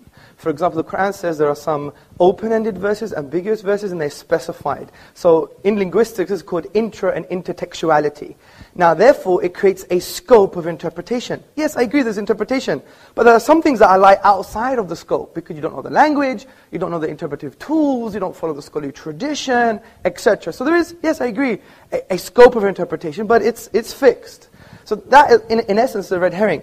The point I want to get to what's here, different about that than, say, Christian theological's different interpretation of the Bible? well, that's There's no very difference, interesting. Well, for example, in the Protestant tradition, the reason they moved away from the Catholic Church is because they said, look, this is me and my book, and I could interpret the way I want. But now a lot of Protestants are coming back to the Catholic tradition because they're saying, how do I understand God's word? And that's why they see the church entity as an interpretive authority, do you see? So obviously they have their own confusions, but the book doesn't tell it how to interpret it. That's why you have the German School of Systematic Theology. The Catholic Church, which now accepts evolution, for example, would say, you're right, the book doesn't tell us how to interpret this ridiculous first But I just want to get back to my original point, which is, there's nothing unique about it. You keep pretending Islam is unique, and I don't see it. Can we deal with a point at a time? Okay. Yeah, okay, but you throw these things out. We believe Islam is not unique. If I don't Professor, challenge them, Professor, then we don't believe Islam is unique. We believe it's a universal message. I believe it's the one true God. Don't enslave yourself to your ego and your desires and the beast to aspects of man or to the social pressure, L'Oreal because I'm worth it. So but free yourself from these shackles and worship the divine, which gives you true freedom. Because if you want real liberty, interesting, the word ruh in the Arabic language means soul or self. And it comes from the triliteral soul or stem. Self? Which one? Both. Okay. In different contexts, okay? We just be nuanced, okay? Yeah. Not reductionist. So what's a soul? You want to tell me what a soul is? Well, when you die, you'll find out. Let me just get my point.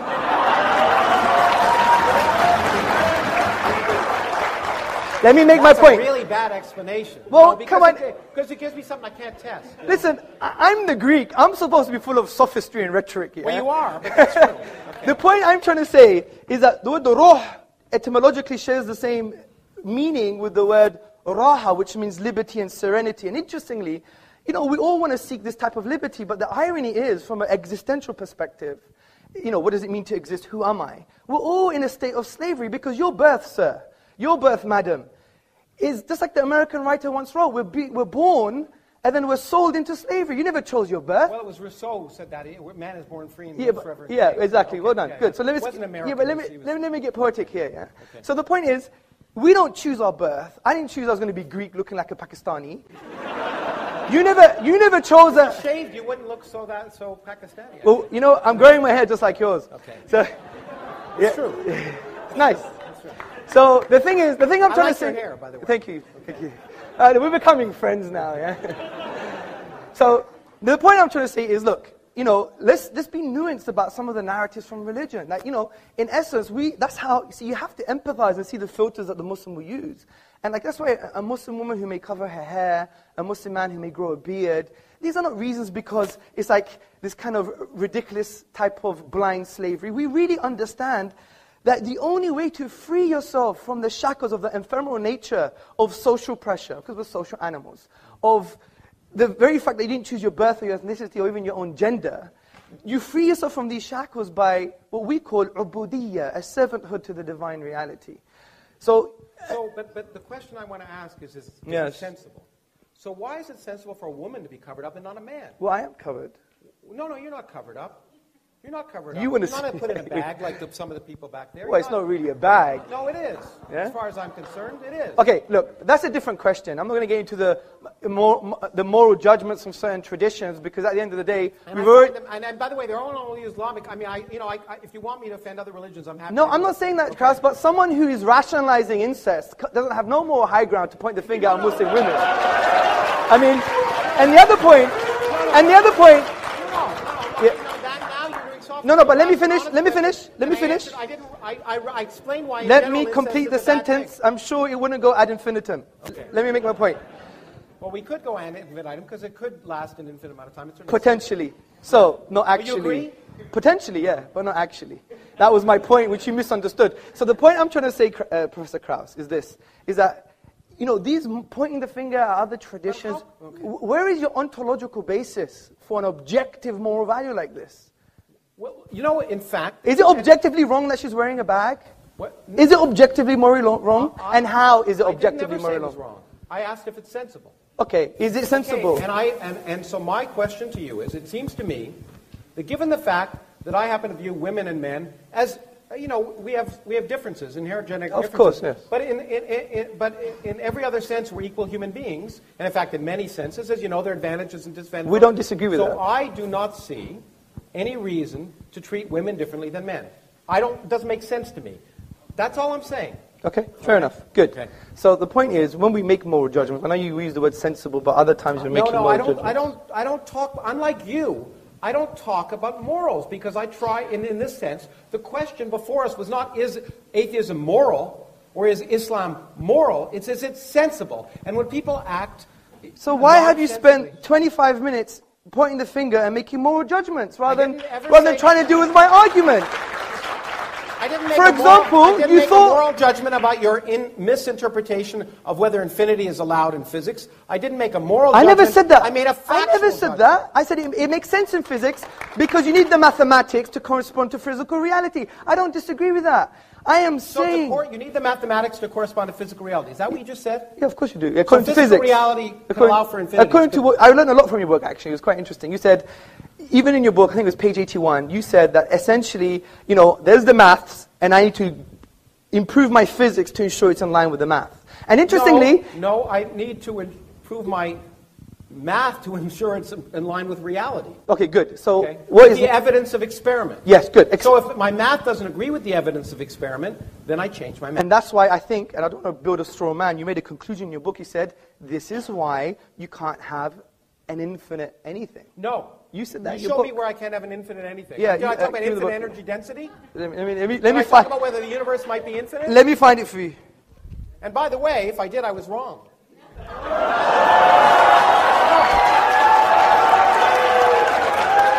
I mean, One second. That to me, that's honorable. That is honorable. That to me is the worst kind. That's honorable. No, that is honorable. I admit. Offensive about these arguments is you quote people as if what they say matters. But the great thing about science is there are no authorities. I agree. There are no scientific authorities. Everyone can be wrong, and we all are. That is honorable. That is honorable. I have people to. who claim to be, including Benedict, before he stopped being Pope. Yeah, 1 second. 1 second. Just bear with me. He wanted it here somewhere. No, I'm enjoying it. Yeah, please. This is good. This is good. Okay, so here we go.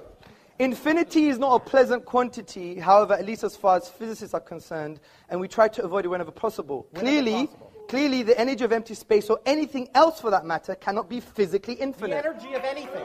No. You said... Sorry. Or anything else for that matter. The energy of anything cannot be physically infinite. Where's that there? The energy of empty space or the energy of anything else. You're reading another book now. I wrote it. Well, Mohammed may not be here to talk about the Quran, but I'm here to talk about my book. And you don't even know your own book. And my book says, I repeat. Yes, do that. I repeat.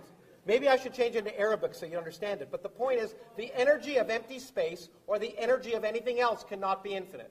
Oh, okay, fair That's enough. what I said. Okay, good. So really, it's suggestive of my point. No. Sorry. It didn't say space cannot be infinite. Did you get this signed, by the way? It didn't say space. Yeah. It didn't say space cannot be infinite or time cannot be infinite. Good. Because they perfectly well can. Okay, good. But there's another point you made. Wait. The other point is... I mean, you're making a big mistake to try and talk... No, I'm not. You'll be happy to show me what you said if I misquote you. Listen, okay. Professor Krauss, I can only read your words when you say, or anything else for that matter, means or anything else. But I know I shouldn't have... I know... Was that paragraph about energy? Yeah, but... Okay, just ask me Also, there's a context now, but when it comes to religion, there is no context. No, there is. But when it comes to physics, there's a context. No, I talked to you about the fact that different interpretations lead... Fair enough. I agree. I agree. People have interpreted the Quran incorrectly. I agree, Professor Krauss. But listen to this. What you have to understand is this. Do you agree that the universe started at a finite time ago? Do I agree? Yes. Because you made that point. 13.72 billion years ago. Yes. It's as far back as we can go to about the first millionth of a 10 to the minus 43 or something. Well, no. Has it changed? Empirically, we know it to about a millionth of a second. Yeah. Okay, excellent. Of course Good. It started finite So, time good. ago. Exactly. So, that I said was suggestive evidence for my deductive reasoning. Okay?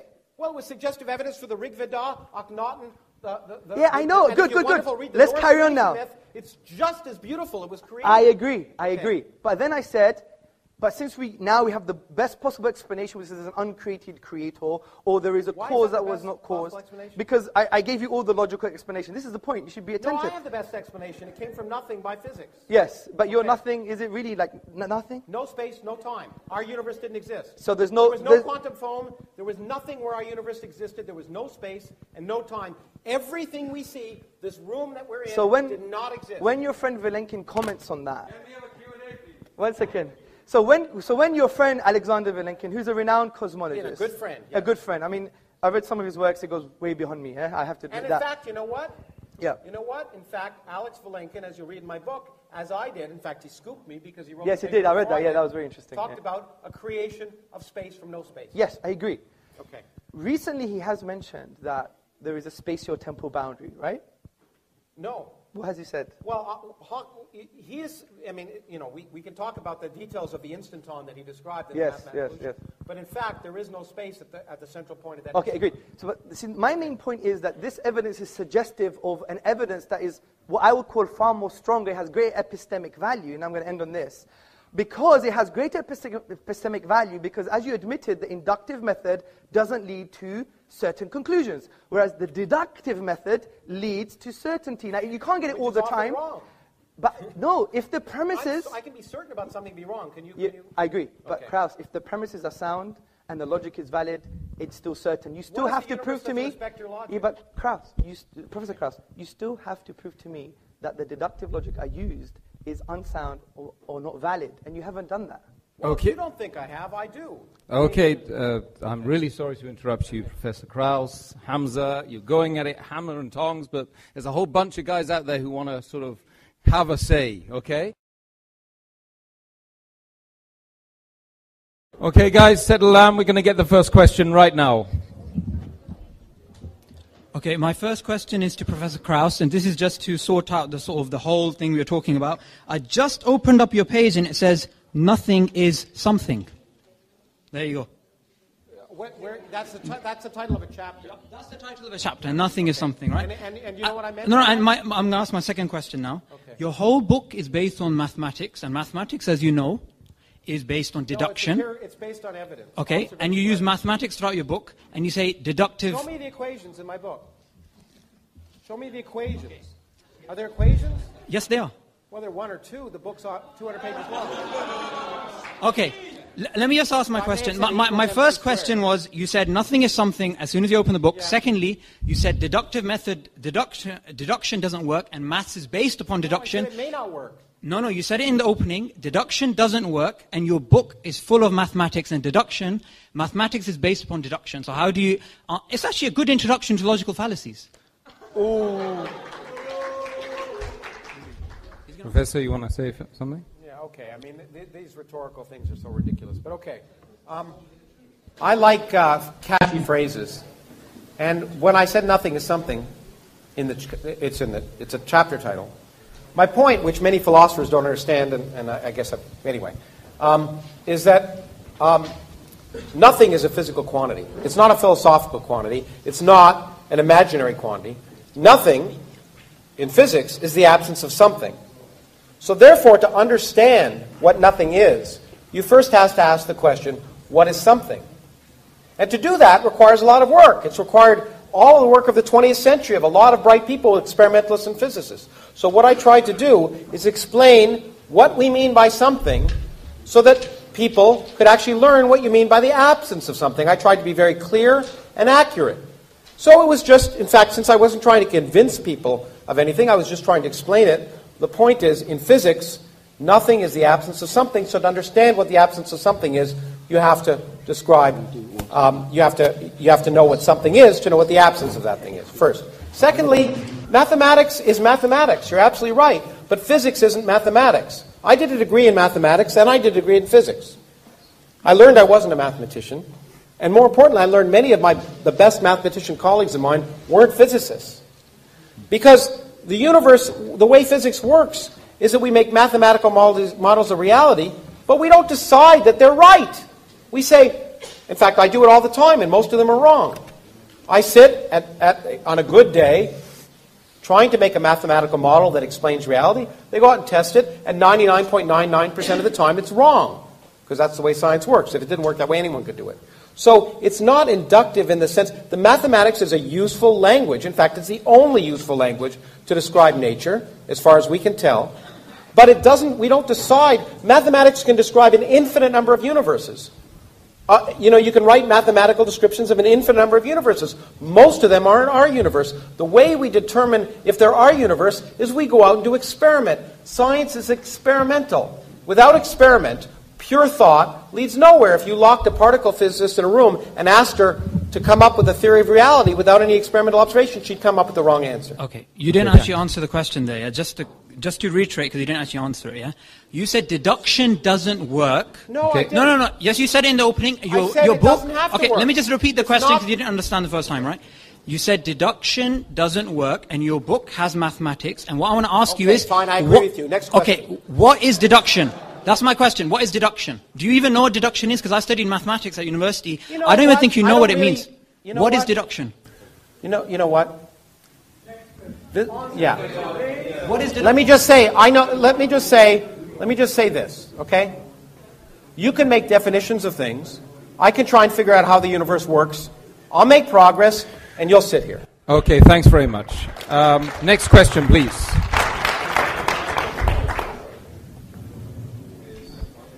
Hi, my question is to Hamza, and it's about the things he said about science and Islam. He's done a research paper on embryology within the Quran, and the idea that I'm getting is that, it's sort of better to actually understand Arabic more to get more scientific ideas out of the Quran. But where is the LHC equivalent in terms of Islam?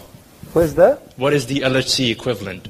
LHC, Large Hadron Collider equivalent. Large Hadron Okay, Collider. in Islam. Yes, or genomics. I mean, wouldn't it be a better idea just to study the Quran and come out with these results? Okay. And when can we see That's those a good big question. results? The first point is that essay that was written wasn't to show that the Quran gives science. If you read the essay, it basically says the Quran is very general and at most places concerning science quite ambiguous. Now in Islamic theology, these verses are what we call teleological. They're there for specific ends, just to make you think. Like frankly, only someone really silly is going to think that you're going to find quantum physics and embryology in a holy book. Because that's not the divine, that's not the will of the Creator. And St. Augustine said for the Bible, too. The Bible isn't scientific. Yeah, but it's not a scientific book. Yeah, anyone like says Al-Shatibi, he was a theologian, and he said, look, this book, the Quran, is there to make you think about the most important questions about life. Man, life, and the universe. Who am I? Whose am I? Why am I? For whom am I? These existential questions. And I agree with that, by the way. I think it probably is that. Thank you, sir. Okay. So the point I'm trying to make here from the embryology perspective is to show not that the Quran is scientific per se, but that its language is not representative of a 7th century science. That was my main point. So it's got nothing to do with the fact... Wouldn't there be more? Sorry? Wouldn't there be more science in there? No, but why should there be? My main... No, well, in some cases there is, but not in terms of here are the details. It's more like, the unique thing about the Quranic discourse, for example, when it talks about natural phenomena, it will present a word, for example. And that word will have a scope of meaning. And you could check this meaning out for yourself. And interestingly, it's aligned with past errors and future accuracies as well, which is very interesting. So, yeah, but I would argue that in some cases that you do see future accuracies. However, I don't believe. Let me make my point. My argument for the Quran is not a scientific one, because I believe science, as Professor Krauss admitted and really didn't answer somehow, was that the inductive method doesn't give you certainties. So we believe the Quran we can prove deductively, and it tells us to do the science, to see how things work. We may be wrong, we may be right. So it would be only erroneous to say that something that is deductive can be proven via something that's speculative or inconclusive. And this is why, I empathize with you, the current trend in our modern, what we call da'wah, propagation of Islam, is heavily reliant on science. But we have to understand what science is. That's why I wrote the essay on have we misunderstood evolution. I don't deny the science of evolution. I just go to modern academics on the philosophy of science. And there are issues, like the problem of hard or weak empiricism, the problem of induction, falsification, and so forth. So from that perspective, I think you've misunderstood the point of the paper. But I hope I elaborated. To suggest that evolution was not as well and tested a scientific idea as gravity or quantum mechanics. We make new drugs based on it. In fact, the evidence of evolution makes evolution a fact. Okay. I even addressed that. Yeah, and I tried to read it, and it seemed to me that you were suggesting it wasn't. But anyway, I may have misunderstood it. So I'm willing to agree that I may have misunderstood it. But that's the lesson I was getting out of it. Okay, good. Maybe we could have a coffee afterwards. Okay, we're going to go to the Jazakallah khair. We go to the next question, please. Thank you for the very emotive debate. My question is to Professor Lawrence Krauss. Why did I guess that? Okay. No, go on. Anyway. Firstly, let's not conflate science with atheism. What? Firstly, let's not conflate science with atheism, as we would all agree that science doesn't logically entail atheism. It is methodologically neutral. Therefore, my question is this. Science being a empirical method based on observation and experimentation can never answer metaphysical questions such as the existence of God. So, then it would arise, how do you, as an atheist, maintain your position? Because you said, for example, empirically speaking, we can't say God exists or does not exist. Rationally, deductive, you already ruled out. Therefore, how can you rationally justify your belief? How can you say it's common sense and nonsensical, please? Thank you very much. It's a good question. Okay, I should clarify that. I think it's a very good question. And so, let me clarify that question. Okay, let me try to clarify this. I want to more, again, emphasize that atheism is not a belief. Okay, it's not a belief. As a scientist, I don't believe anything. As a scientist, I don't believe anything. If you use the word belief, scientists shouldn't use the word belief. There are things that are more likely and less likely. In fact, in the spirit of Hamza, science can say nothing with absolute certainty. It can say something is very, very likely or something is very, very unlikely based on the evidence of experience and testing. I can't see you, but I know you're there. Okay, and so I find it easier to talk to a person. Okay, and no, stay there. I can see you now. So the question is, what is more likely? That's all atheists are saying. And the atheists are saying, look, the first thing they're saying, I mean, people who claim they're atheists, and by the way, most scientists don't think enough about God to even know if they're atheists, because God's irrelevant. God never comes up in any scientific conference, in any discussion, anywhere. It doesn't. Because, in fact, we're just trying to figure out how the universe works. You're absolutely right also to the fact that I want to stress one more time, that science, and I may slightly differ with my friend Richard Dawkins about this, I don't think a lot, science does not require atheism. And the proof of that is empirical. Since I believe empirical proof, I have several colleagues of mine who are very good scientists who aren't atheists. Therefore, since they're very good scientists and they're also not atheists, science doesn't require atheism. Now, people can hold contradictory ideas at the same time. That's one of the reasons. But science can never disprove purpose in the universe.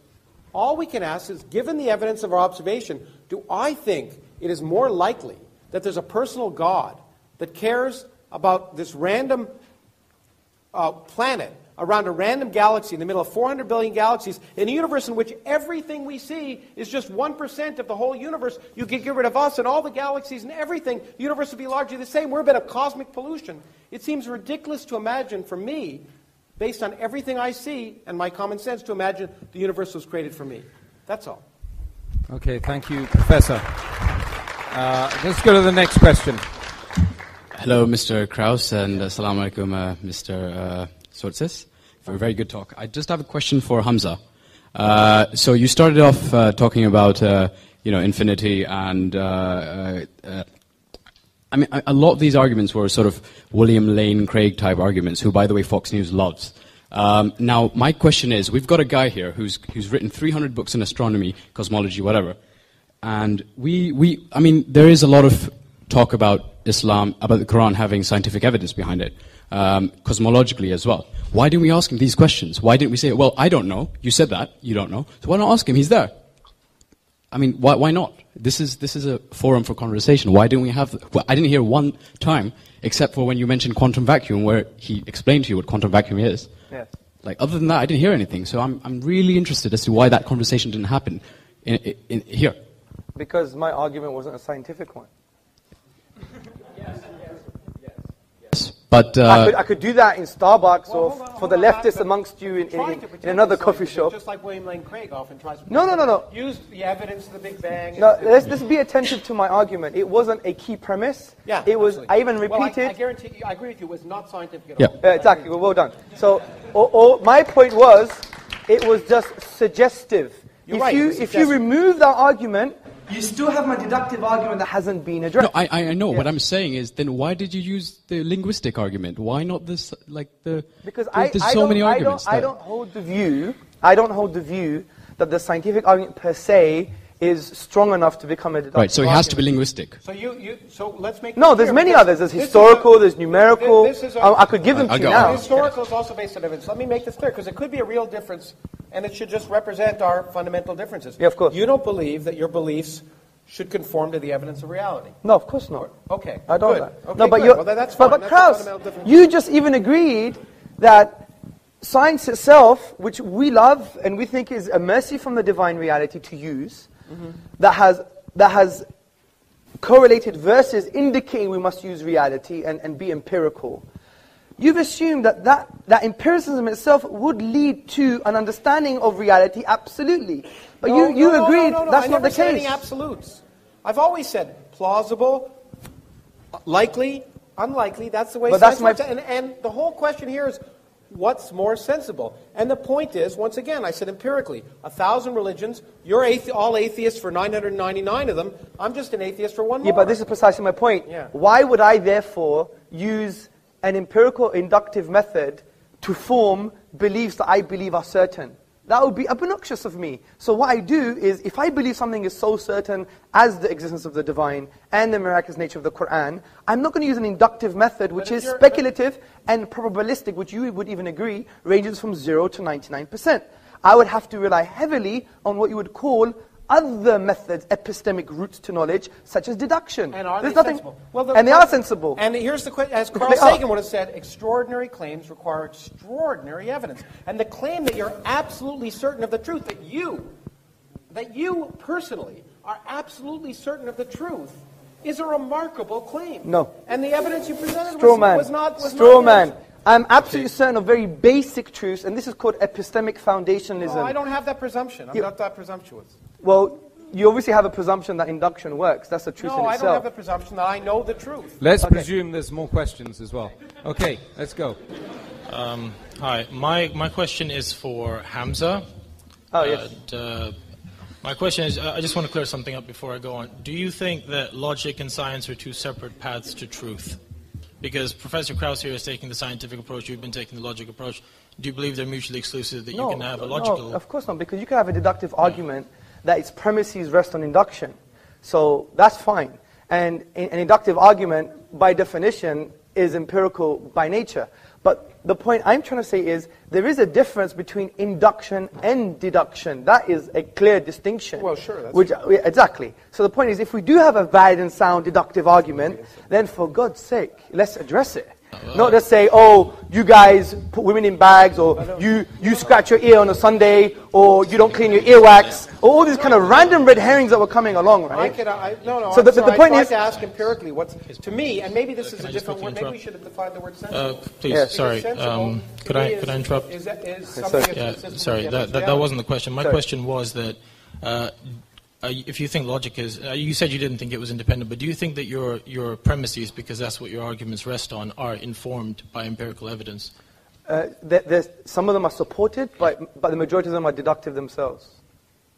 Okay, next question. And that's what makes deductive very strong. If you have premises that are deductive, and the conclusion is sound and valid, therefore it's a deductive argument. So that makes it a very strong argument. And that's why I said it would be irrational to take induction over deduction if you have a deductive argument. How do you know that they're valid if you don't test them?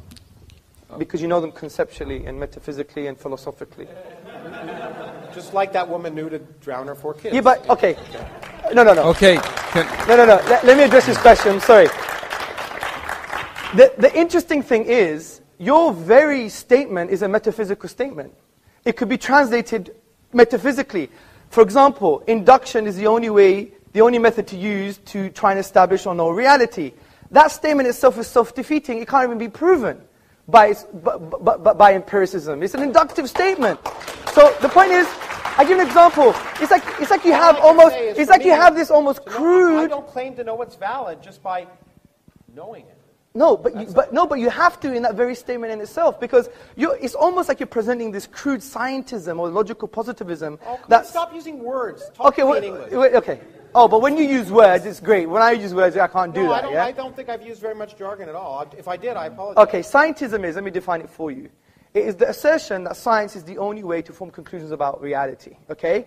That statement itself is, one, self-defeating, because science can't prove that statement. Secondly, science itself, that statement itself is flawed because science can't prove mathematical truths. Also, it can't prove ontological truths. It can't prove moral truths, historical truths. If you study epistemology... Sorry, excuse me, sir. How do you know it can't prove historical truths? Let me make a point, sir. How do you know it can't prove moral truths? So you're making these Okay, let me make my point. How do we know Aristotle existed? There's lots of evidence. Okay, let me give you a piece of evidence that I know. We know him through Plato. Okay? It's highly likely that he existed, which is what science would say. Yeah, but let me make my point. Even anyone studying epistemology, which is the study of knowledge and belief, you would know that the majority of your opinions in this room as well is based on non-empirical evidence. It's based on... Let me finish. I understand that could be wrong. Yeah, but Aristotle may not have existed. Yeah, but you're missing a point. I'm trying to show you there's other routes to knowledge, sir. Which is, such as, testimony, for example. Authentic testimony. And valid testimony. Oh my goodness. You really believe in testimony as proof of do you really believe that? But Professor Krauss, do you really believe that because I say... Let's not dig a hole for ourselves. Someone did something, it happened? Go to the Berkeley website on the scientific method. It says, one of the majority aspects... I don't go to websites, I just do science. Yeah, okay, well, that's very great. Well, do this science then. Listen to this science. The Berkeley website says the key part of the scientific method is also the workings of other scientists. That you test and you don't trust. And you repeat their experiments because you don't trust Yes, I agree. That's wait, the way science works. But there's a lot of science... You don't trust other people's results. Excuse me, sir. There's a lot of science that requires testimony, yeah? What? Lots of science. What? Okay, I'll give you an example. Have you done every single experiment concerning evolution? No. So you believe it's true? Thank you very much. I don't know. What else do you want to say? Do you want me to answer? You want me to answer? You want me to answer your question? Of course I do. Of course I do. You gave an answer before I even answered it. Come on. Okay. Yeah, no, I'm learning from the best. I told you, I don't believe in anything.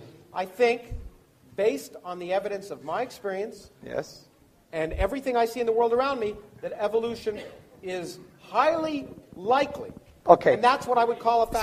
So when you had an interview... Unbelievably highly likely. Okay. As highly likely as even though I haven't ever been in space, although I wouldn't mind. Look, I believe in gender equality, and the only woman who wants to answer a question in the room right now, she's standing there. Let's do it. I applaud that. I applaud you for that. I just wanted to make a comment about the incident that happened before this event began. I acknowledge that the brother who couldn't find a seat where he was coming from, but I believe that he has a right to sit where he wanted to, but there has been some misunderstanding. Firstly, Islam makes it very clear that equality is incredibly important, and that no black man, for example, is superior to a white man, and vice versa. But the issue here was not one of superiority, as no one imposed segregation upon him. He was allowed to sit with the ladies at the back, and he was also allowed to sit at the front with females. But if some of the ladies chosen to sit at a distance from the men, why must he impose himself upon us? If I sat in a restaurant with my friends away from men, would it be appropriate for him to join me at my table too? And I'm basically offended by his disrespect for my values.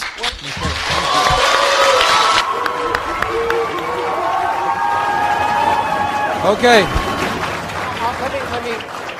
Let me respond. Although I'm not the organizers, let me respond. Look, the point is, as I said, I don't think people should be uncomfortable.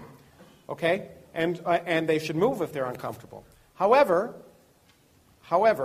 you chose to come to an event that wasn't segregated. If you felt uncomfortable by that, I think you have the right not to be here and watch it on video. But you chose to do that, and therefore. And I realize that you may be uncomfortable sitting with men, and I respect that. you shouldn't be forced to do that. But if you choose to go to a hockey game or a what do they call it here, football game, which is really soccer, then you subject yourself to the social conventions of the time. So I respect your desires, and I don't want you to be forced to do that. And in fact, you should have moved away if it was offensive. But the point is that this was a non-segregated event, and you knew that coming in, and you therefore were subject to the possibility that you might be near someone, and that was your choice. Thank you very much.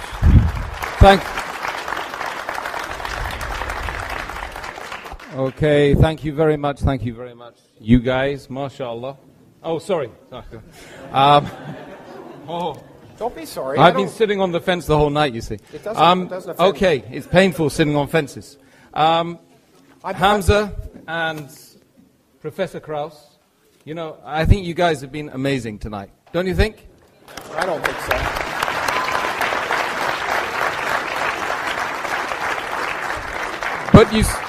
But you still got to convince the audience up there, so you've got 2 minutes each. Oh, well, no, I'm glad we had more dialogue than, as I once said, because I just think the debate format is a stupid format. Forgive me. It just doesn't lead to the kind of interaction. Actually, there's been some positives that have come out of the fact when Hamza and I have talked that have been much more positive than when people make these rhetorical long statements and trying to find things and try and sneak the other person into some logical contradiction. It's just not good for education. My intent, and I'm sure I've offended people here, my intent was not to offend. I always offend, and I offend some of my scientific colleagues too. My intent was just to raise questions and encourage people to think about issues. And for that, I hope that some of the statements I've made will cause people to think. And indeed, my whole point is that given access to information, and I believe you should get access to information about the world really works, which is why I write scientific books and I speak, because I think these are some of those beautiful ideas people have ever come up with, that we shouldn't be afraid of them, we shouldn't fear them, we shouldn't view them as if they offend our beliefs, that's a good thing, because it means our beliefs are wrong. And that, as I say to students all the time, is the greatest gift we can have. Changing our minds and learning is what's produced the progress that allows this room to happen, that allows these video cameras to be recording things. So I just hope that as I hope I am willing to change my beliefs or change my mind in the presence of evidence and get information, that I hope that some of the things I've said have spurred your thinking, and I certainly don't want to convert you into anything. And so, thank you for listening. Hamza? Oh dear. You know what? Something inside me thought I knew it would be like this. Because when I watch Professor Krauss, although I disagree with him, I love his style. And my dad would love your style as well. It's like, I don't care, I'm going to be me, get over it. So I do respect that. Good. And the other thing I do respect... You're that way too, don't you think? Yes, we're the same. Okay, well, then we're the same. That's why there was like almost an explosion here on atomic levels. Yeah? I mean, interestingly, we have a lot in common. We both like Star Trek. So, I know it's not real. You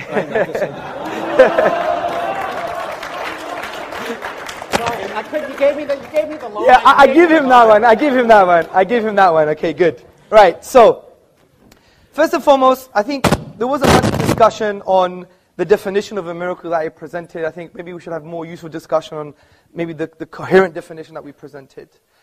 Concerning the literary form is unique. Again, I think there was a misunderstanding between aesthetic reception and unique literary form, and the computer analysis that was brought as an example wasn't based on a whole chapter, which is based on the inimitability of the Quranic discourse.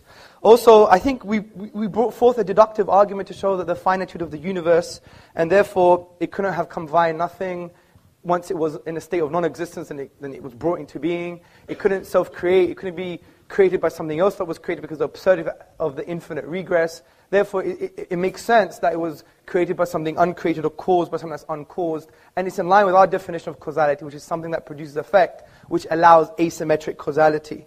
Also, when we talked about the infinite, we talked about the quantitative infinite, not the qualitative infinite. And I think the examples the professor gave were based on axioms and conventions in the mathematical realm of discourse rather than in reality.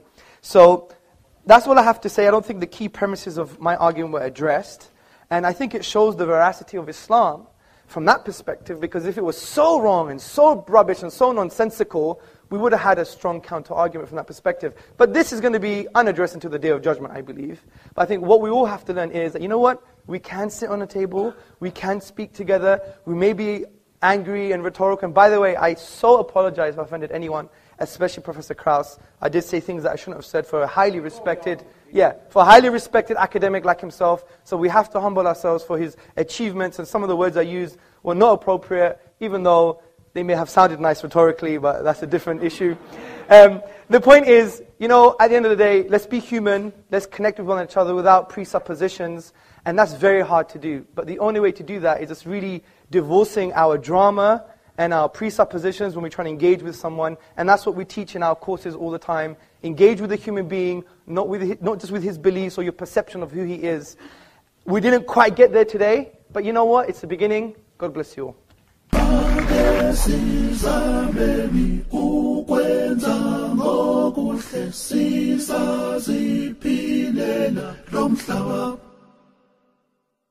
Magesiza